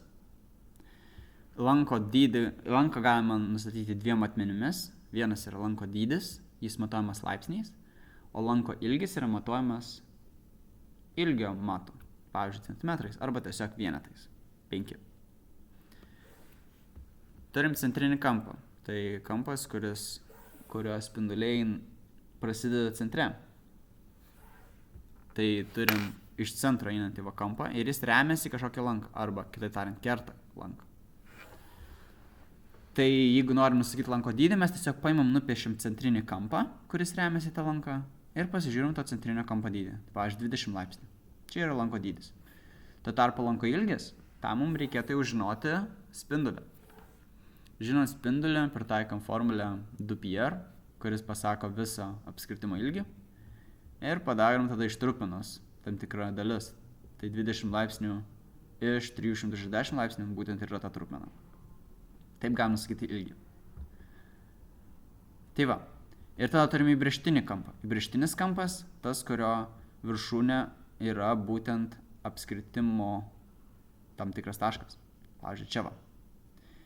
Ir vėlgi, dabar jeigu remsis į tą patį lanką, mes turėsim per pus mažesnį kampą. Tai čia yra pagrindinė taisyklė. Įbrėžtinis kampas yra per pus mažesnis už centrinį kampą, jeigu remiasi į tą patį lanką. Įbrėžtinė, aišku, kampai visi lygus. Mes galim bet kur čia pasiimti tašką, nubrėžti į tą patį lanką, visur čia bus tas pats įbrėžtinis kampas. Tai nesvarbu, kur nubrėžiame įbrėžtinį kampą, jis visada bus per pus mažesnis už centrinį. Nu ir ką, aišku, galėtų būti nebūtinai toks gražus paveiksliukas, galėtų būti tas lankas va toksai didesnis už 180 laipsnių. Bet tada vis tiek čia va yra įbrėžtinis kampas, tas dvigubas lankelis, jis remiasi į šitą visą dalyką. Čia turim centrinį kampą, kuris yra išvirkštinis, bet jis irgi remiasi į šitą va didelį lanką. Tai vis tiek centrinis kampas 2 kartus didesnis už tą mažesnį įbrėžtinį kampą. Ir taip pat galim pritaikyti dar kitam atvejui. Pavyzdžiui, turim 180 laipsnių centrinį kampą. Bus tiesiog tiesa. Čia bus tiesiog skersmuo. Tai va, tas skersmuo reiškia yra centrinis kampas ir jis remiasi į būtent 180 laipsnių lanką. Tai jeigu turim įbrėžtinį kampą, irgi nesvarbu kaip nubrėžim tą įbrėžtinį kampą, jeigu jis remiasi į tą patį 180 laipsnių lanką, kitaip tariant, turim trikampį, kurio viena kraštinė yra skersmuo, jis bus statusus, nes bus per pus mažesnis kampas negu centrinis, 90 laipsnių. Tai va, ir kitos dar savokos.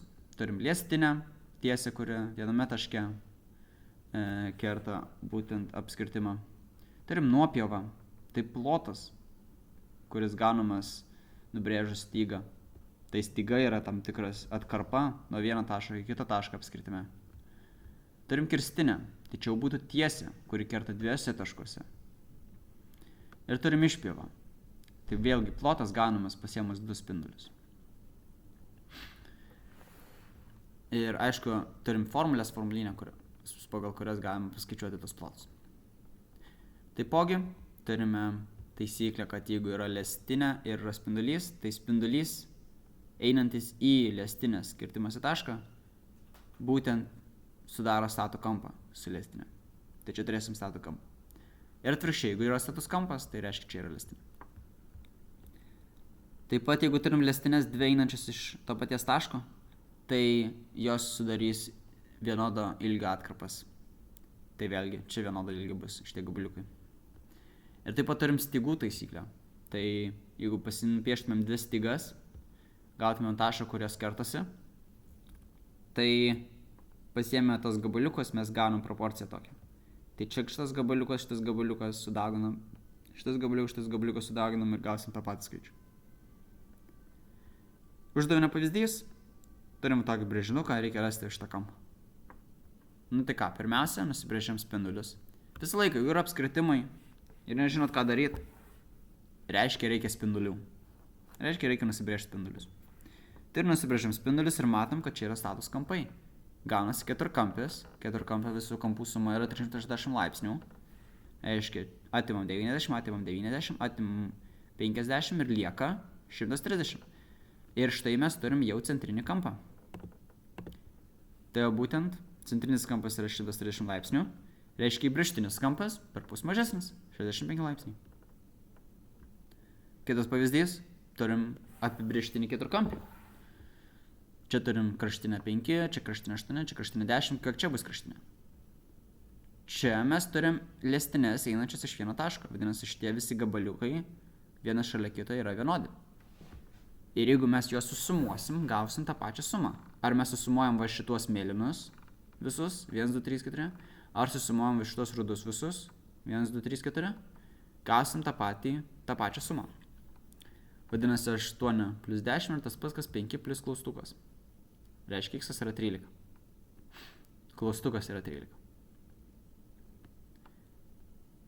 Trigonometrija. Reikia iš stataus trikampio nustatyti. Pagal statų trikampį reikia apibrėžti, kas yra sinusas, kosinusas ir tangentas. Šitos trigonometrinės funkcijos.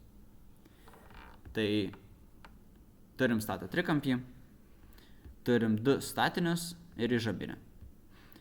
Ir tam tikrą kampą turim. Nestatom. Kampą, kuris yra smailusis kampas. Kalbame apie smailaus kampo trigonometrinės funkcijas.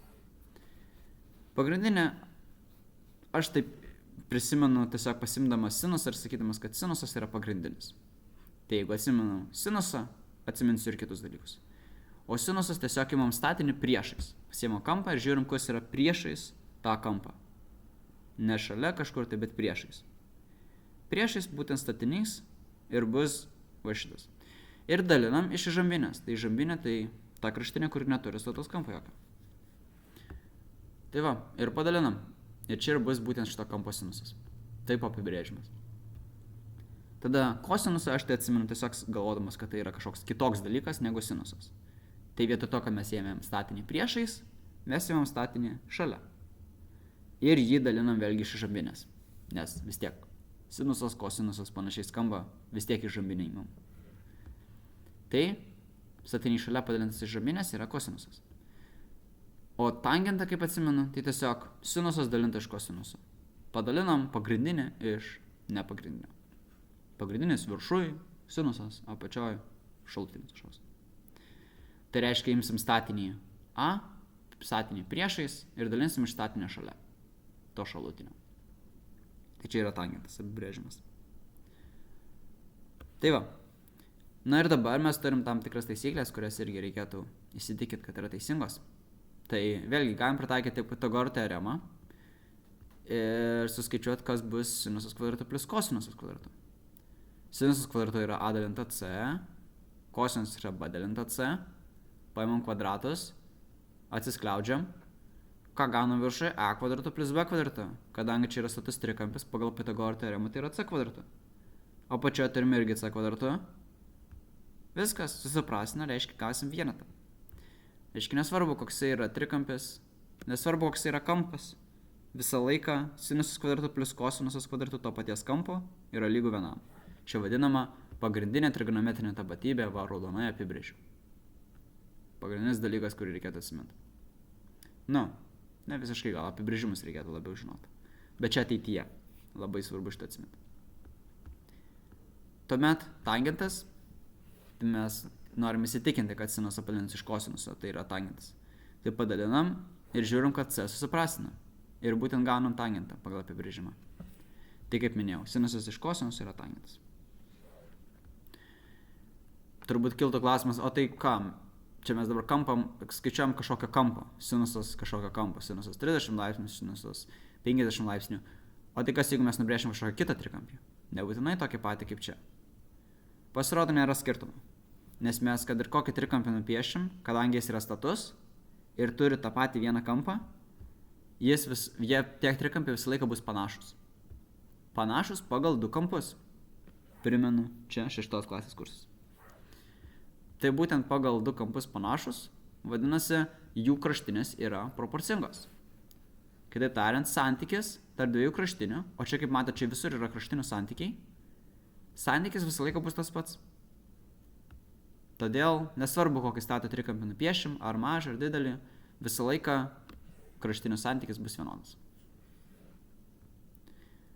Tai va. Tai čia trumpai įvedas į trigonometriją ir tada, aišku, reikėtų kažkaip, paskaičiuoti tam tikrus dalykus. Norim kažkaip tiksliai paskaičiuoti, matematiškai. Tai galim tiksliai paskaičiuoti 30, 45 arba 60 laipsnių šitas funkcijas. Tai su 30 ir 60 laipsnių mes tiesiog ką padarom, nusipiešiam trikampį, kuris turės 30 laipsnių būtent kampą statui. Ir mes žinom taisyklę iš 8 klasės, kad statinys priešais 30 laipsnių kampas lygus pusė įžambinės. Tada pagal Pitagoro teoremą galim rasti likusį statinį. 2x, x šaknis 3.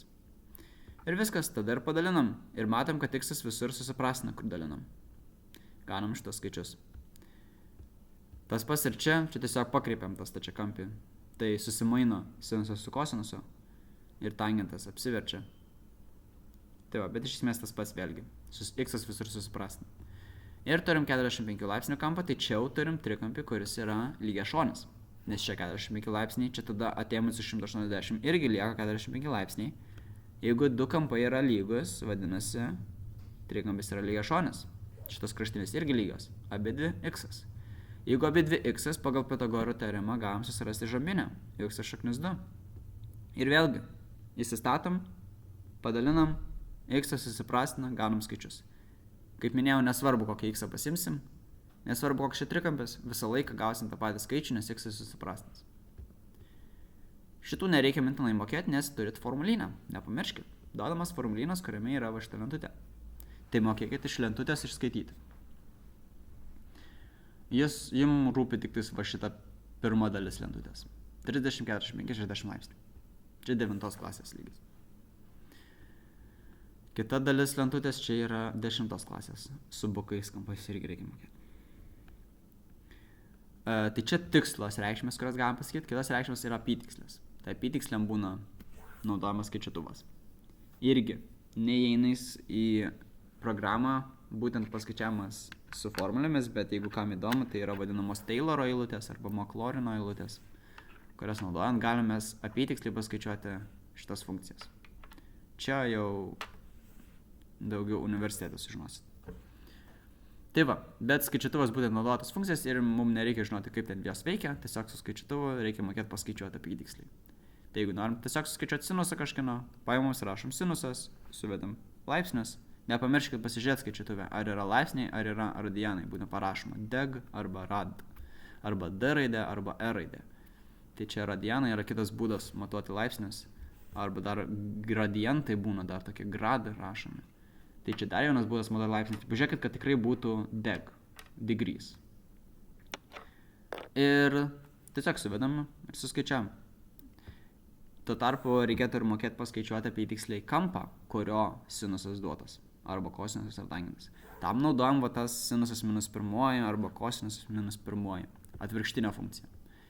Čia šitam skaičiuotojam, pavyzdžiui, reikėtų naudoti mygtuką shift. Būna rašoma second ar panašiai. Tai, pavyzdžiui, duotas sinusas, reikia rasti, kokio čia kampo sinusas, žinom, kad šis smailus kampas. Pasiemam, suvedam į skaičiuotuvą, va šitas sinus minus pirmoji ir tas skaičius, kuris yra duotas mūsų sinusas. Ir jis tada atvirkščiai mums gaus kampą. Tai va taip reikia mokėti. Ir aišku, tada yra uždaviniai. Tekstiniai uždaviniai, tam tikros situacijos realaus gyvenimo, kurias reikia mokėti spręsti. Pavyzdžiui, norim nustatyti objektą aukštį. Tai ir tarkim yra duotas kampas, kokiu kampu šešėlis krenta, 25 laipsnis. Yra duotas šešėlio ilgis. Ir iš to mes jau turim mokėti pasakyti, kokia yra aukščio. Čia, pavyzdžiui, naudotumėm tangentą, nes turim statinį ir kampą. Tangentas. Tuo tarpu čia, pavyzdžiui, mes turim įžambinę ir statinį. Tai čia jau naudosim sinusą arba kosinusą. Šiuo atveju sinusas, nes mes skaičiavom šitą kampą. Pavyzdžiui, kažkoks nuolydžio kampas. Arba norim nustatyti lėktuvo kilimo kampą. Vėlgi taip pat naudotumėm trigonometriją. Reikėtų tik nusibrėžti statų trikampį ir tada žiūrėti, kokius 3 dalykus turim. Turėsim kažkokį kampą ir kažkokias 2 kraštinės ir tada atitinkamai mes pasirinksim, ką naudosim, ar sinusą, ar kosinusą, ar tangentą. Na ir galiausiai 9 klasės yra statistika. Tai reikia žinoti, kas yra koreliaciniai ryšiai. Tai irgi. Čia pagrindinis dalykas, ką turbūt pravartu įsidėmėti, kas realiam gyvenimui praversiu argumentuojant tam tikrus dalykus, tai kad koreliacija nėra tas pats, kas priežastis. Tai pavyzdys, jeigu turim gandrų kiekį ir turim vaikų kiekį gimstamumą, tai dar nereiškia, kad gandrai neša vaikus, jeigu sutampa šitie skaičiai. Tiesiog, jie sutampa, bet tai dar nereiškia, kad vienas lemia kitą. Arba pavyzdžiui, ledų pardavimai ir ryklių atakos. Jeigu sutampa, tai dar nereiškia, kad jeigu mes dabar pardavinėjom ledus, tai čia dabar dėl to atakuoja rykliai. Tai nereiškia priežastį, bet mes vis tiek galim nustatyti, kad tie dalykai yra panašus. Reiškia, jie turi tam tikrą sutapimą. Tai čia ir vadinama koreliacija. Pavyzdžiui, nėra koreliacijos, jeigu paimam ir nubrėžiam grafiką taškinį ir mes gaunam tokį grafiką. Tai čia koreliacijos nėra. Pavyzdžiui, nuo mėnulio fazių nepriklauso, kiek yra greitųjų, kiek yra greitosios įvykių. Tai ką reikia žinoti, kad yra kad gali būti koreliacija ar gali nebūti koreliacijos. Tai čia būna toksai net ir mymas turbūt, kurį galit kur nors pamatyti. Jeigu kažkokie du dalykai visiškai nesutampantis, kažkas aiškina, gali sakyti kaip juokelį ir kas nors pasakyti no correlation ir numesti va tokį grafikėlį. Tai nėra jokios koreliacijos. Tai gali būti teigiama koreliacija, jeigu eina taip grafikas, taip eina grafikas, neigiama koreliacija. Ir aišku, kaip matote, čia mes galime apytiksliai nusipiešti tiesę. Nereikia žinoti tiksliai iš duomenų, kaip nustatyta tiesė, čia vadinama linijinė regresija, jeigu kam įdomu. Bet tiesiog, jeigu yra nupiešta tiesė, tai turėtumėt pagal nupieštą tiesę nustatyti jos formulę, būtent naudojantis tom taisyklėm kaip anksčiau. Galite tiesiog pasimti 2 taškus ir įsistatyti ir išspręsti lygčių sistemą. Taip, tai čia yra koreliacijos ir aišku, jeigu yra ten tik keli taškai, tai nors ir jie galėtų čia tiesą pasakyti, bet tai, sakysim, nepakanka duomenų, mes negalim pasakyti nieko. Turi būti pakankamai duomenų, kad mes iš taškinio grafiko nustatytumėm, ar yra koreliacija ar nėra. 9 klasės tiek. Nebent gal vienam galėčiau pastebėjimą pasakyti, kad sprendžiant uždavinius paprastai reikia tiesiog įsistatinėti dalykus. Jeigu norit iš grafiko nustatyti formulę, imam taškus ir juos įsistatom. Norim... iš esmės taip. Tiek 9 klasės, judam prie 10 klasės. Procentai. Reikia žinoti, kas yra aukso pjūvis ir aukso pjūvio seka. Tai aukso pjūvis yra toksai skaičius 1 plus šaknis iš 5 dalinta iš 2. Apytiksliai 1,618. Kas čia per dalykas? Mes jį gaunam pasiėmę ir apsibrėžę va tokią sąlygą, kad turim stačiakampį, nubrėžiam šiandien kvadratą, atpjaunam ir sakom, kad mūsų šitų kraštinių santykis turėtų būti vienodas. Tai reiškia, va šitas mažesnis stačiakampis turėtų būti tiesiog sumažintas, va šitas didelis stačiakampis ir pakreiptas. Kitaip tariant, kraštinių santykiai turi būti vienodi. A ir A plus B turi būti tas pats, kas čia va A ir B. Tai va, pasirašėm tokią proporciją ir mes iš jos tada galim paskaičiuoti, kam lygu A dalinta B. Ir paskaičiavę išsisprendę kvadratinę lygtį, mes gaunam va tokį sprendinį.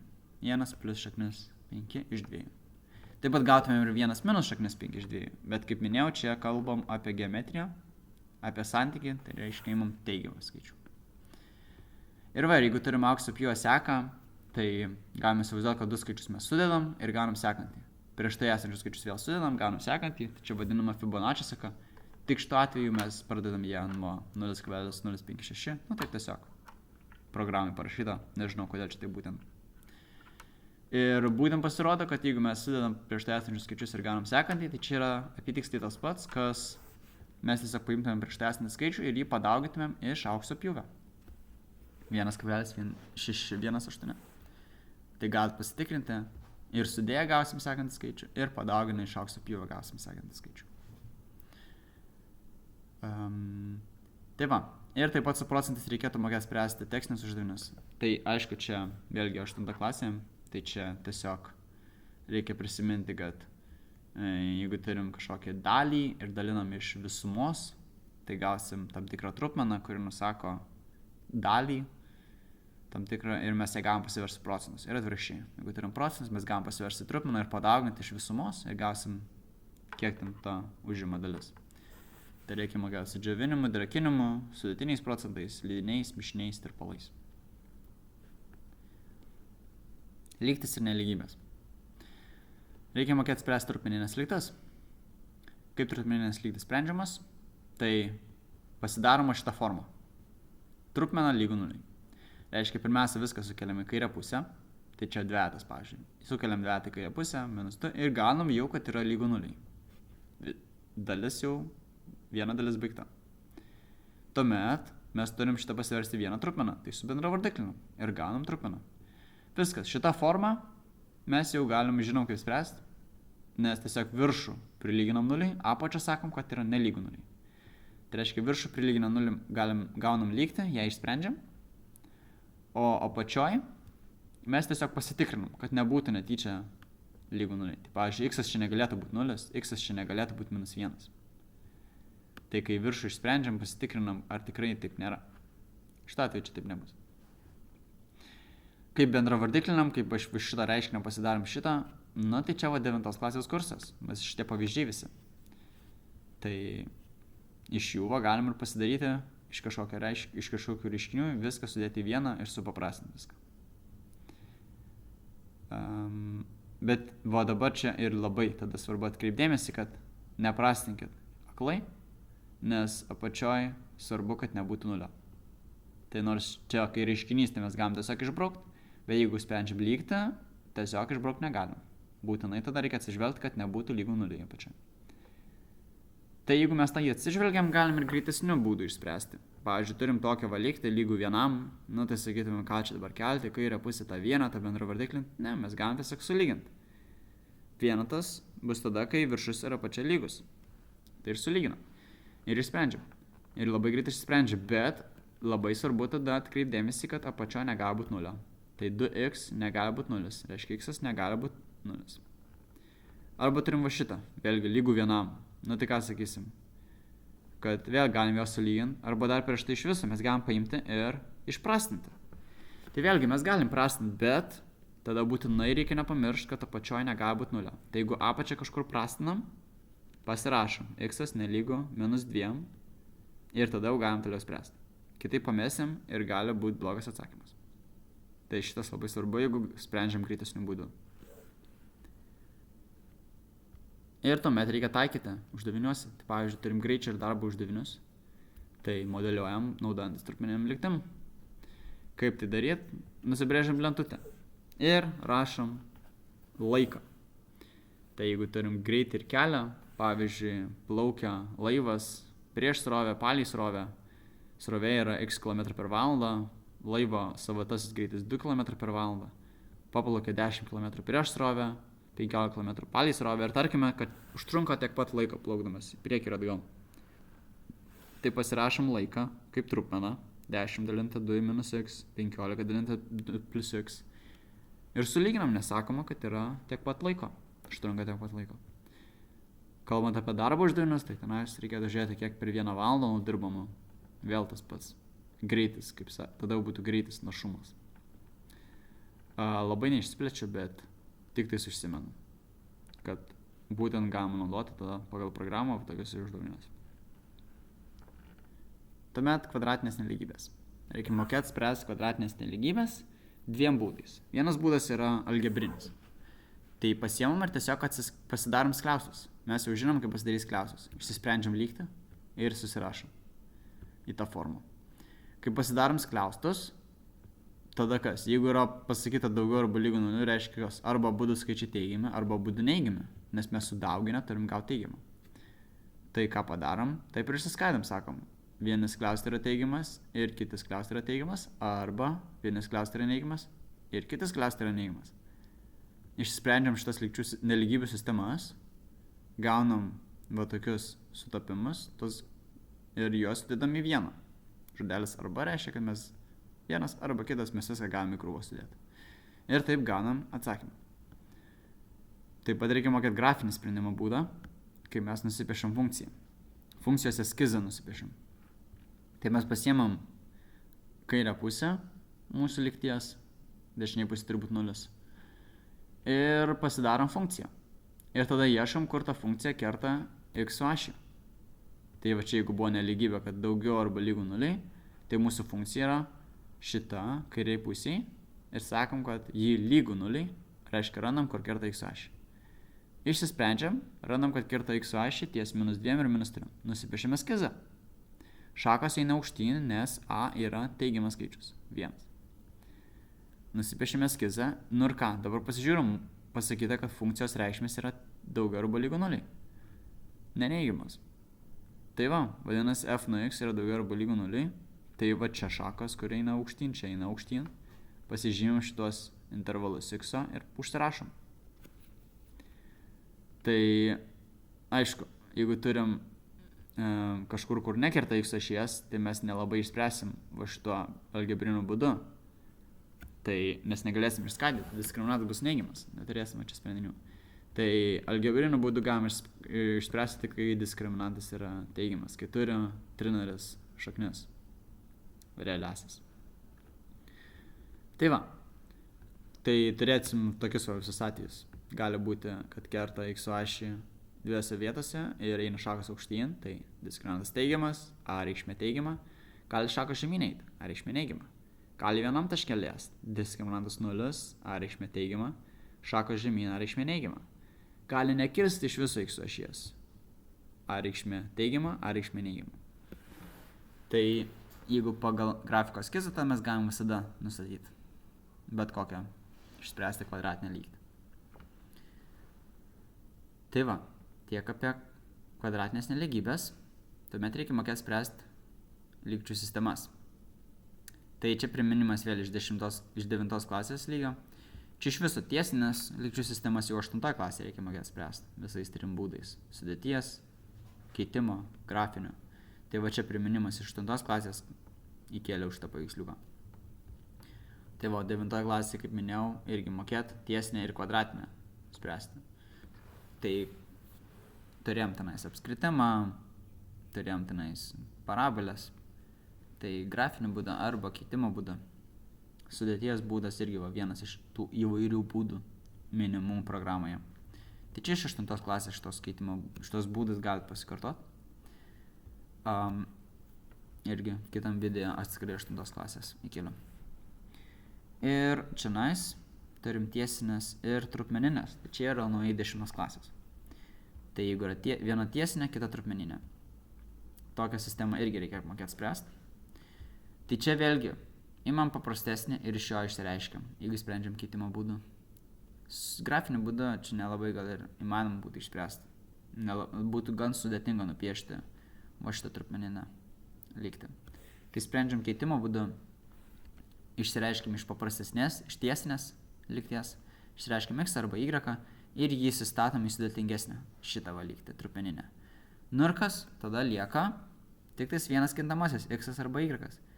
Vadinasi paprasta trupmeninė lygtis ir ją išspręsti galim taip, kaip jau prieš tai aiškinamės. Ir tuomet, aišku, turim tekstinius uždavinius.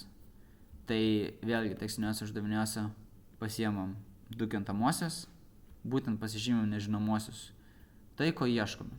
Tai ten buvo stačiakampis, ieškom stačiakampiam atmenų tai ir pasižymim jos, x ir y. Ir tada žiūrim, ką žinome, tai mes bandom sudėti tas lygtis.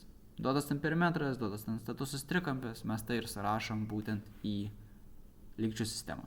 Ir ją išsprendžiam šitais būdais. Geometrija. Reikia žinoti, kas yra panašios figūros. Paprastai tariant, tai reiškia, kad yra padidinta arba sumažinta figūra, kažkokia skalė. Turi išlikti tą patį formą. Tai pavyzdžiui, panašus trikampiai jau kaip žinojom, tiesiog paimam ir padidinam trikampį. Gali būti panašus keturkampiai, padidintas keturkampis. Tai dabar jeigu tiksliau, tai mes turim, kad kampai atitinkami yra lygus ir atitinkamos kraštinės proporcingos. Visur padauginti iš tam paties skaičiaus. K. Kažkokio proporcingumo koeficientų. Tai va, tai bet kokius ilgius skaičiuojant. Ar tenais koks nors statmuo, įžambinė, tenais koks nors pusiaukraštinė, pusiaukampinė, kažkas tokio nupiešta perimetras, visą laiką turėsim tą patį santykį. K. Panašumo koeficientą. Tai perimetras keisis būtent per tą patį dydį. Tuo tarpu plotai, ar kažkoks pusė ploto, kažkiek tai tam tikra dalis atitinkama. Arba tiesiog visos figūros plotas, tada jau keisis k kvadratu. Pavyzdys, turim du keturkampius, žinom jų kraštines, 2, ir čia kampas vienodas vadinasi, ir sakom, kad jie yra panašus. Tai mes galim išsiaiškinti, koks yra panašumo koeficientas, tiesiog pažiūrint, iš kiek yra padauginta 2, kad gautume 6, iš kiek yra padauginta 4, kad gautume 12. Padalinam, ne? Ir gaunam, kad k yra 3. Tai reiškia, plotai skirsis tas skaičius kvadratu. Reiškia, plotai bus 9 kartus bus didesnis vienas už kitą. Tai va, jeigu čia plotas 7, čia plotas bus 63. Įbrėžtinės ir apibrėžtinės figūros. Apie apskritimą. Pirmiausia, prisimenam, kas yra pusiaukampinė ir pusiaukraštinė trikampė. Tai tam tikra atkarpa, kuri eina iš viršūnės į priešais esančią kraštinę ir arba dalyja kampą pusiau, arba dalyja kraštinę pusiau. Pusiaukampinė, pusiaukraštinė. Ir tada turi savybę savo. Tai pusiaukampinė savybė yra, kad čia yra proporcingai šitie gabaliukai. Va taip galima su rodikliu nusipiešti, kad lengviau atsiminti. Tarsi apgaubę tą pusiaukampinę. A dalinta B lygiu C dalinta D. Pusiaukraštinė savybė yra, kad jeigu mes nupiešim keletą pusiaukraštinių, tai jos susikirs tam tikram taške ir jau tas taškas dalins pusiaukraštinę santykių 2 su 1. Tai vienas gabaliukas už tas A yra dvigubai didesnis už gabaliuką šitą B. Tai va, jeigu kalbame apie apibrėžtinės arba įbrėžtinės figūras, tai apie kažkokį daugiakampį, ten, jeigu aišku yra įbrėžtinis daugiakampis, tai reiškia, kad tiesiog jo viršūnės visos turi būti tame apskritime. O jeigu apibrėžtinis daugiakampis, tai reiškia, kad kiekviena kraštinė turi liesti būtent tą apskritimą. Na tai aišku, paprastas pavyzdys yra įbrėžtinis ir apibrėžtinis trikampiai. Kaip jie piešiami dabar? Bet kokiam trikampiui mes galim arba apibrėžti apskritimą, arba įbrėžti, visą laiką galim bet kokiam trikampiui tai padaryti. Kaip tai padarom? Jeigu norim apibrėžti trikampį, pasiemam kraštinių vidurio taškų statmenis. Pasiemam kraštinę, susirandam vidurį, nubrėžiam statmenį. Pasiemam kraštinę, susirandam vidurį, nubrėžiam statmenį. Pasiemam kraštinę, susirandam vidurį, nubrėžiam statmenį. Jie visi kirsis vienam taške. Tas taškas yra apskritimo centras. Tai va jis gali išeiti iš trikampio ribų. Tada pasiemam kažkokią viršūnę ir su skriestu apibrėžiam ir jis turėtų liesti visas tos viršūnės. Jeigu norim apibrėžtinį turim trikampį, norim į vidų įbrėžti apskritimą. Tai tada tiesiog imam pusiaukampinės. Nusibrėžiam vieną pusiaukampinę, kitą pusiaukampinę, kitą pusiaukampinę. Jos vėl kirsis vienam taške. Tas taškas ir bus apskritimo centras. Bet apskritimo spindulys nebūtinai turi sutapti su mūsų pusiaukampiniu linijom. Tai va čia gali būti šone tas apskritimas spindulys. Jis tiesiog sudarys statų kampą su ta kraštinė. Taip, nes čia bus liestinė, tai sudaro statų kampą su spinduliu. Tai va, trikampių, bet kokiam trikampiu galim apibrėžti apskritimą, įbrėžti apskritimą, bet keturkampiui ne bet kokiam. Keturkampiui yra tam tikra sąlyga. Jeigu yra įbrėžtinis keturkampis, priešingų kampų sumos turi būti lygios. Kitaip tariant, 180, nes iš viso yra 360. Kodėl taip yra, mes galim pagrįsti būtent įrodyti naudojantis įbrėžtiniu kampu ir centriniu kampu. Nes mes žinom, kad centrinis kampas yra dvigubai didesnis už įbrėžtinį.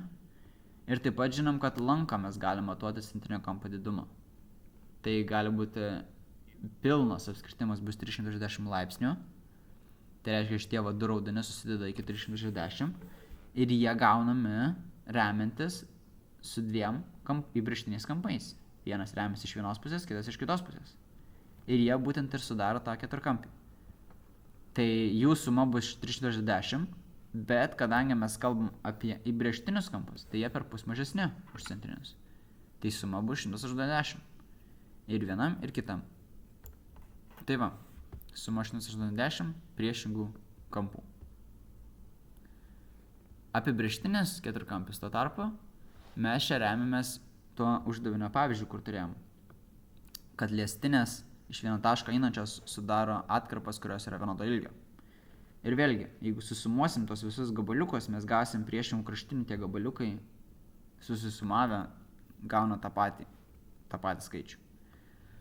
Tai vėlgi, apibrėžtinis keturkampis mes į vidų galime įbrėžti apskritimą tik tada, kai priešingų kraštinių ilgių sumos yra vienodos. Tai va, tiek apibrėžtinis. Na, aišku, dar yra čia formulė iš formulyno, kurią reikia mokėti naudotis. Viena formulė, kai mes turim įbrėžtinį, tai R mažoji yra mažas tas apskritimas, R didžioji yra didelis apskritimas. Tai P mažoji yra pusperimetras, perimetras padalintas iš 2. Tai irgi formulyne galite rasti va šitas formulės. Va čia va, RP, ABC dalinta 4R. Ir jas naudojantis irgi vėl reikėtų mokėti nustatyti tam tikras apskritimo dalis arba trikampio dalis.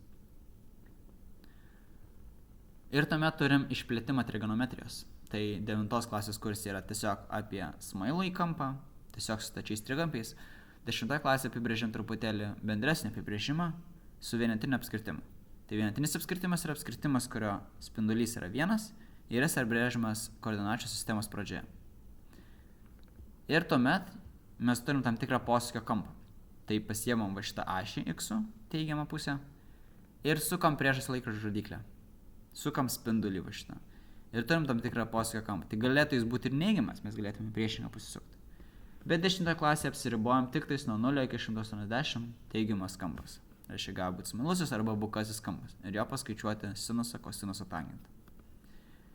Kaip paskaičiuoti, pasiemam tiesiog ir nustatom koordinates va šito taško, kur kerta tą vienetinį apskritimą.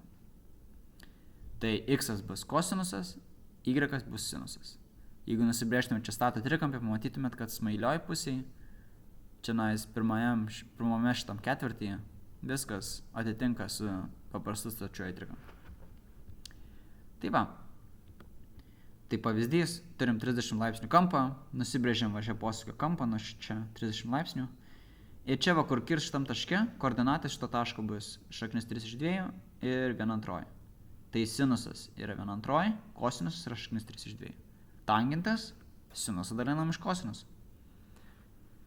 Tai va, ir tokiu būdu mes turėtume mokėti paskaičiuoti 120, 125 ir 150 laipsnių taip pat sinusą, kosinusą, tangentą.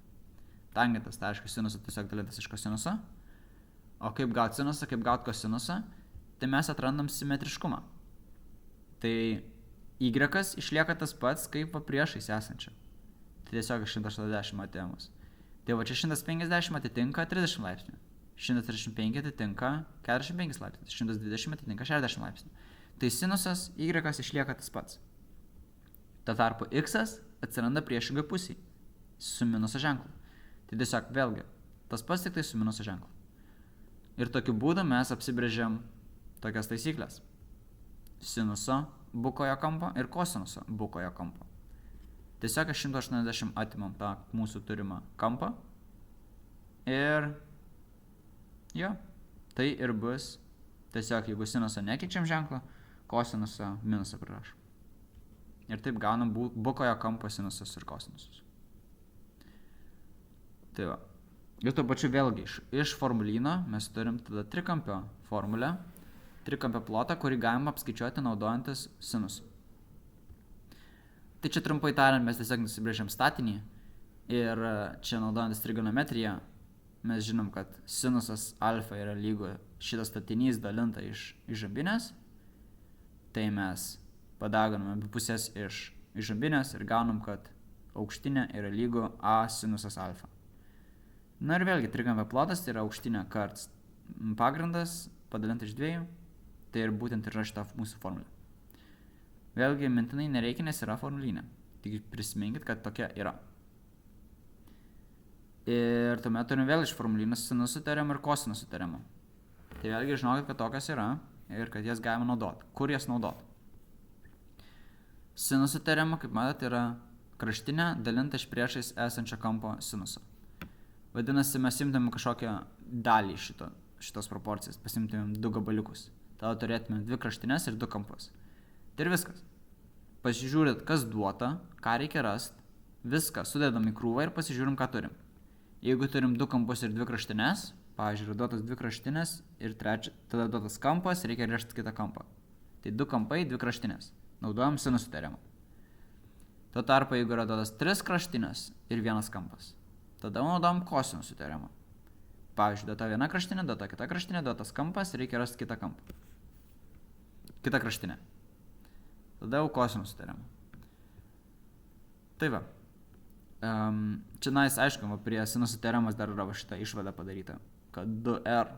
Bet tai čia paprasčiausiai mes pasiemam trikampio ploto formulę, pasiemam apibrėžto apskirtimo formulę plotui su trikampiu ir gaunam, kad va, jeigu juos sulygintumėm, a, b susiprastina, 1/2 čia susiprastina ir gaunasi būtent 2r, jeigu padalinam. Tai va.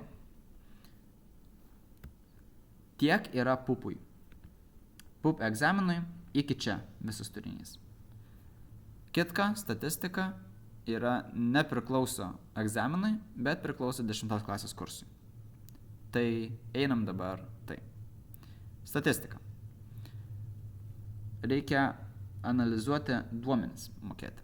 Tai tiesiog kritiškai žiūrėti į duomenis. Tai mes turim tam tikrą populiaciją, kurią norim ištirti, pavyzdžiui, visi žmonės Lietuvoje. Ir pasiimam tam tikrą imtį. Tarkime, pasiimam visus 10-okus. Tai čia būtų nelabai geras pasirinkimas imties, ji nelabai reprezentuotų mūsų populiacijos.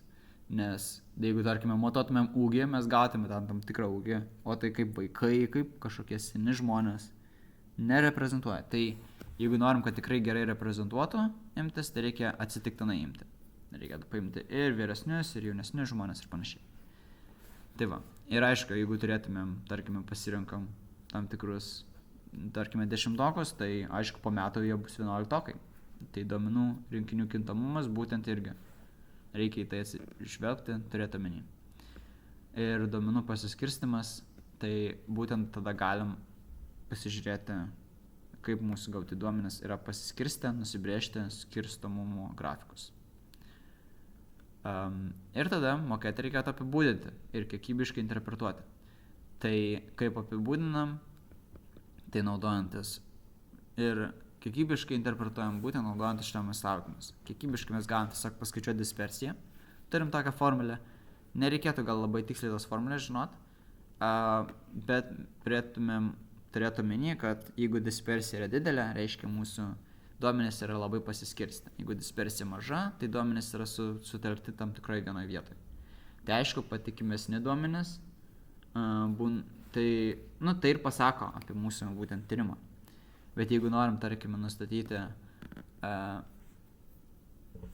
kažkaip tai kažkokį tikslų skaičių gauti, tarkime, vidurkį pasimti, tai tada, aišku, bus patikimesni duomenys tie, kurių dispersija mažesnė.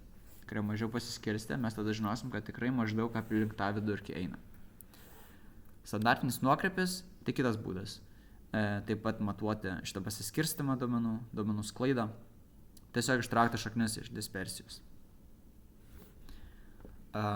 Normalusis skirstinys, tai tiesiog būtent tokia forma. Tokia varpo forma, kuri dažnai pasitaiko įvairiose situacijose. Pavyzdžiui, mes turim 2 kauliukus metamus ir skaičiuojam jų skaičių sumą, tai mes nusibrėžę tikimybės arba nusibrėžę, kaip mes mėtam tą kauliuką, mes gausim, kad maždaug tokią formą susidarys. Reiškia, didžiausia tikimybė išmesti ten 6 arba 7.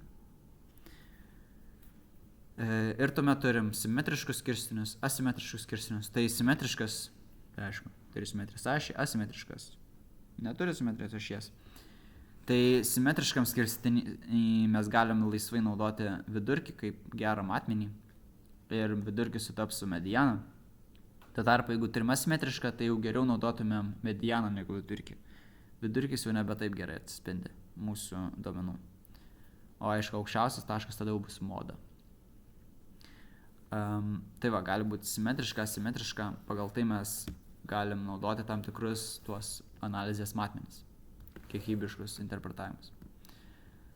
Tai va, ir tuomet reikėtų mokėti duomenis rinkti ir analizuoti. Tai, aišku, kaip minėjau, renkamės atsitiktiniu būdu. Kaip analizuojam duomenis, tai turim būtent pasiskirstimo kreivės. Tai, pavyzdžiui, turim pasiskirstimo kreivę čionais ir mes galim vėlgi matyti simetrišką, asimetrišką, vidurkis, ar gerai imti vidurkį, ar gerai medianą imti, kokia yra duomenų sklaida ir panašiai. Ir tada iš taškinės, pavyzdžiui, diagramas galim taškinės diagramas piešti ir galim tada nustatyti duomenų centrą, tai vidurkį, pavyzdžiui, arba duomenų sklaidą, kaip minėjau, dispersija, standartinis nuokrypis arba kvartiliai. Kvartilius galite vėlgi prisiminti iš 8 klasės. Tai ir pagal tai galim nustatyti statistinį patikimumą mūsų duomenų. Vėlgi patikimesni duomenys būtų, kur jeigu imam vidurkį, tai kad duomenų sklaida būtų mažesnė ir panašiai. Taip. Tuomet tikimybės. Tai iš tikimybių reikėtų turėti omeny, kad mes galim turėti tam tikras elementų aibės ir tuomet sudarinėti iš jų rinkinius. Tai galbūt rinkiniai sudarėme iš tos pačios aibės, pavyzdžiui, turim skaičius 1, 2, 3, sudarinėjom 1, 2, 2, 3 ir panašiai. Arba gali būti sudaromi iš skirtingų aibių, tarkime skaičiai ir raidės. 1A, 2B ir panašiai. Ir dabar tos rinkinius, jeigu kombinatoriškai mes sudarinėsim visus variantus, tai dažniausiai nagrinėjame būna du atvejai. Kai tvarka yra svarbi išsidėstymo tų elementų arba nesvarbi eilės tvarka. Tai kai tvarka svarbi, mes galime suvaizduoti knygas paskirstomas lentynoje. Arba, tarkime, 3 prizinės vietas padalinam laimėtojams. Tai palyginus su nesvarbia eilės tvarka, kaip pavyzdžiui, kamuolius ištraukiam iš krepšio arba kažkokias kortų kombinacijas žiūrim, tai turėsime daugiau variantų, kai yra tvarka svarbi, kai tvarka nesvarbi, mažiau variantų. Tai taip galite atsiminti, kada reikia dalinti iš faktorialo, kada nereikia dalinti iš faktorialo. Tai jeigu renkamės, tarkime, 4 knygas iš 10 ir jas išdėliojam lentynoje, tai bus variantų 10 x 9 x 8 x 7. Pirmą knygą rinksimės iš 10, antrą knygą iš 9, trečią knygą iš 8, ketvirtą knygą iš 7 ir sudėję lentyną, būtent ir gausim tiek variantų. Tuo tarpu, jeigu eilės tvarka nesvarbi, tai pavyzdžiui, imam tam tikrus kamuoliukus iš krepšio. Vėlgi, ištraukiam 4 iš 10. Tai iš to atveju vėl, pirmą rinksimės iš 10, antrą rinksimės iš 9, trečią rinksimės iš 8, ketvirtą iš 7, bet mums nesvarbu, kokia eilės tvarka mes jos ištrauksim, mes vis tiek jas tiesiog ištraukiam į krūvą. Todėl mes turim padalinti ir sumažinti variantų kiekį. Tai padalinsim, iš kiek dar variantų gali jie tarpusavy tenais maišytis. Tai 4 faktorialas. 4 x 3 x 2 x 1. Faktorialas tai yra tiesiog padauginami skaičiai, taip, iki vieneto. Ir tuomet dar reikia prisiminti, kad turim sudėties ir daugybos taisyklės ir kaip jas, kur galim taikyti dar uždaviniuose. Tai sudėties taisyklė, kai mes turim tam tikrus kelis atvejus, kuriuos nagrinėjom, pavyzdžiui, ar žodelis arba naudojama, tai tada sudedam skaičius kombinatorikai arba taip pat ir tikimybėm. Tai tarkime, turim vieną iš 3 spalvų arba renkamės vieną iš 4 skaičių, tai vienas arba kitas, tai tiesiog sudedam. Iš viso turim 7 variantus. O daugybos taisyklė, tai mes sakom, kad abudu turi įvykti įvykiai, tai kombinatorikai iš vieną ir kitą ištraukiam dalyką, arba tikimybėse įvyksta vienas įvykis ir kitas įvyksta įvykis. Tai pavyzdžiui, ištraukiam viena iš spalvų yra viena iš 3 spalvų pasirenkama ir tuomet pasirenkama, tarkime, vienas iš 4 skaičių. Tai iš viso variantų bus 3 x 4, 12. Ir taip pat reikėtų palyginti, mokėti ilgalaikį santykinį dažnį su teorinė tikimybė. Turėtų maždaug būti tas pats. Pavyzdys šituo atveju tai būtų pasiėmų kauliuką ir metam 600 kartų. Tai maždaug 100 kartų būtų išmesta vienetas, 100 kartų dvejetas, 100 kartų trejetas ir panašiai. Maždaug. Tai apytiksliai turėtų atitikti teorinę tikimybę padalinta ištrauktų vienetų, padalinta iš viso išmestų kiekio. Tai 1/6 turėtų teoriškai lygiai būti tikimybė išmest. Tai pagal ilgalaikį santykinį dažnį mes galėtume pasakyti apytiksliai tą tikimybę. Tiek yra iš 9 ir 10 klasės. Tai yra visa programa ir daugiau, kaip sakiau, informacijos galite rasti VBSOR tinklapyje čia surašyta. Visos datos, bandomieji ir panašiai. Tai sėkmės bandomosiuose, sėkmės egzaminuose, perlaikymuose ir panašiai. Ir tiek, ačiū, kad žiūrėjote ir sėkmės.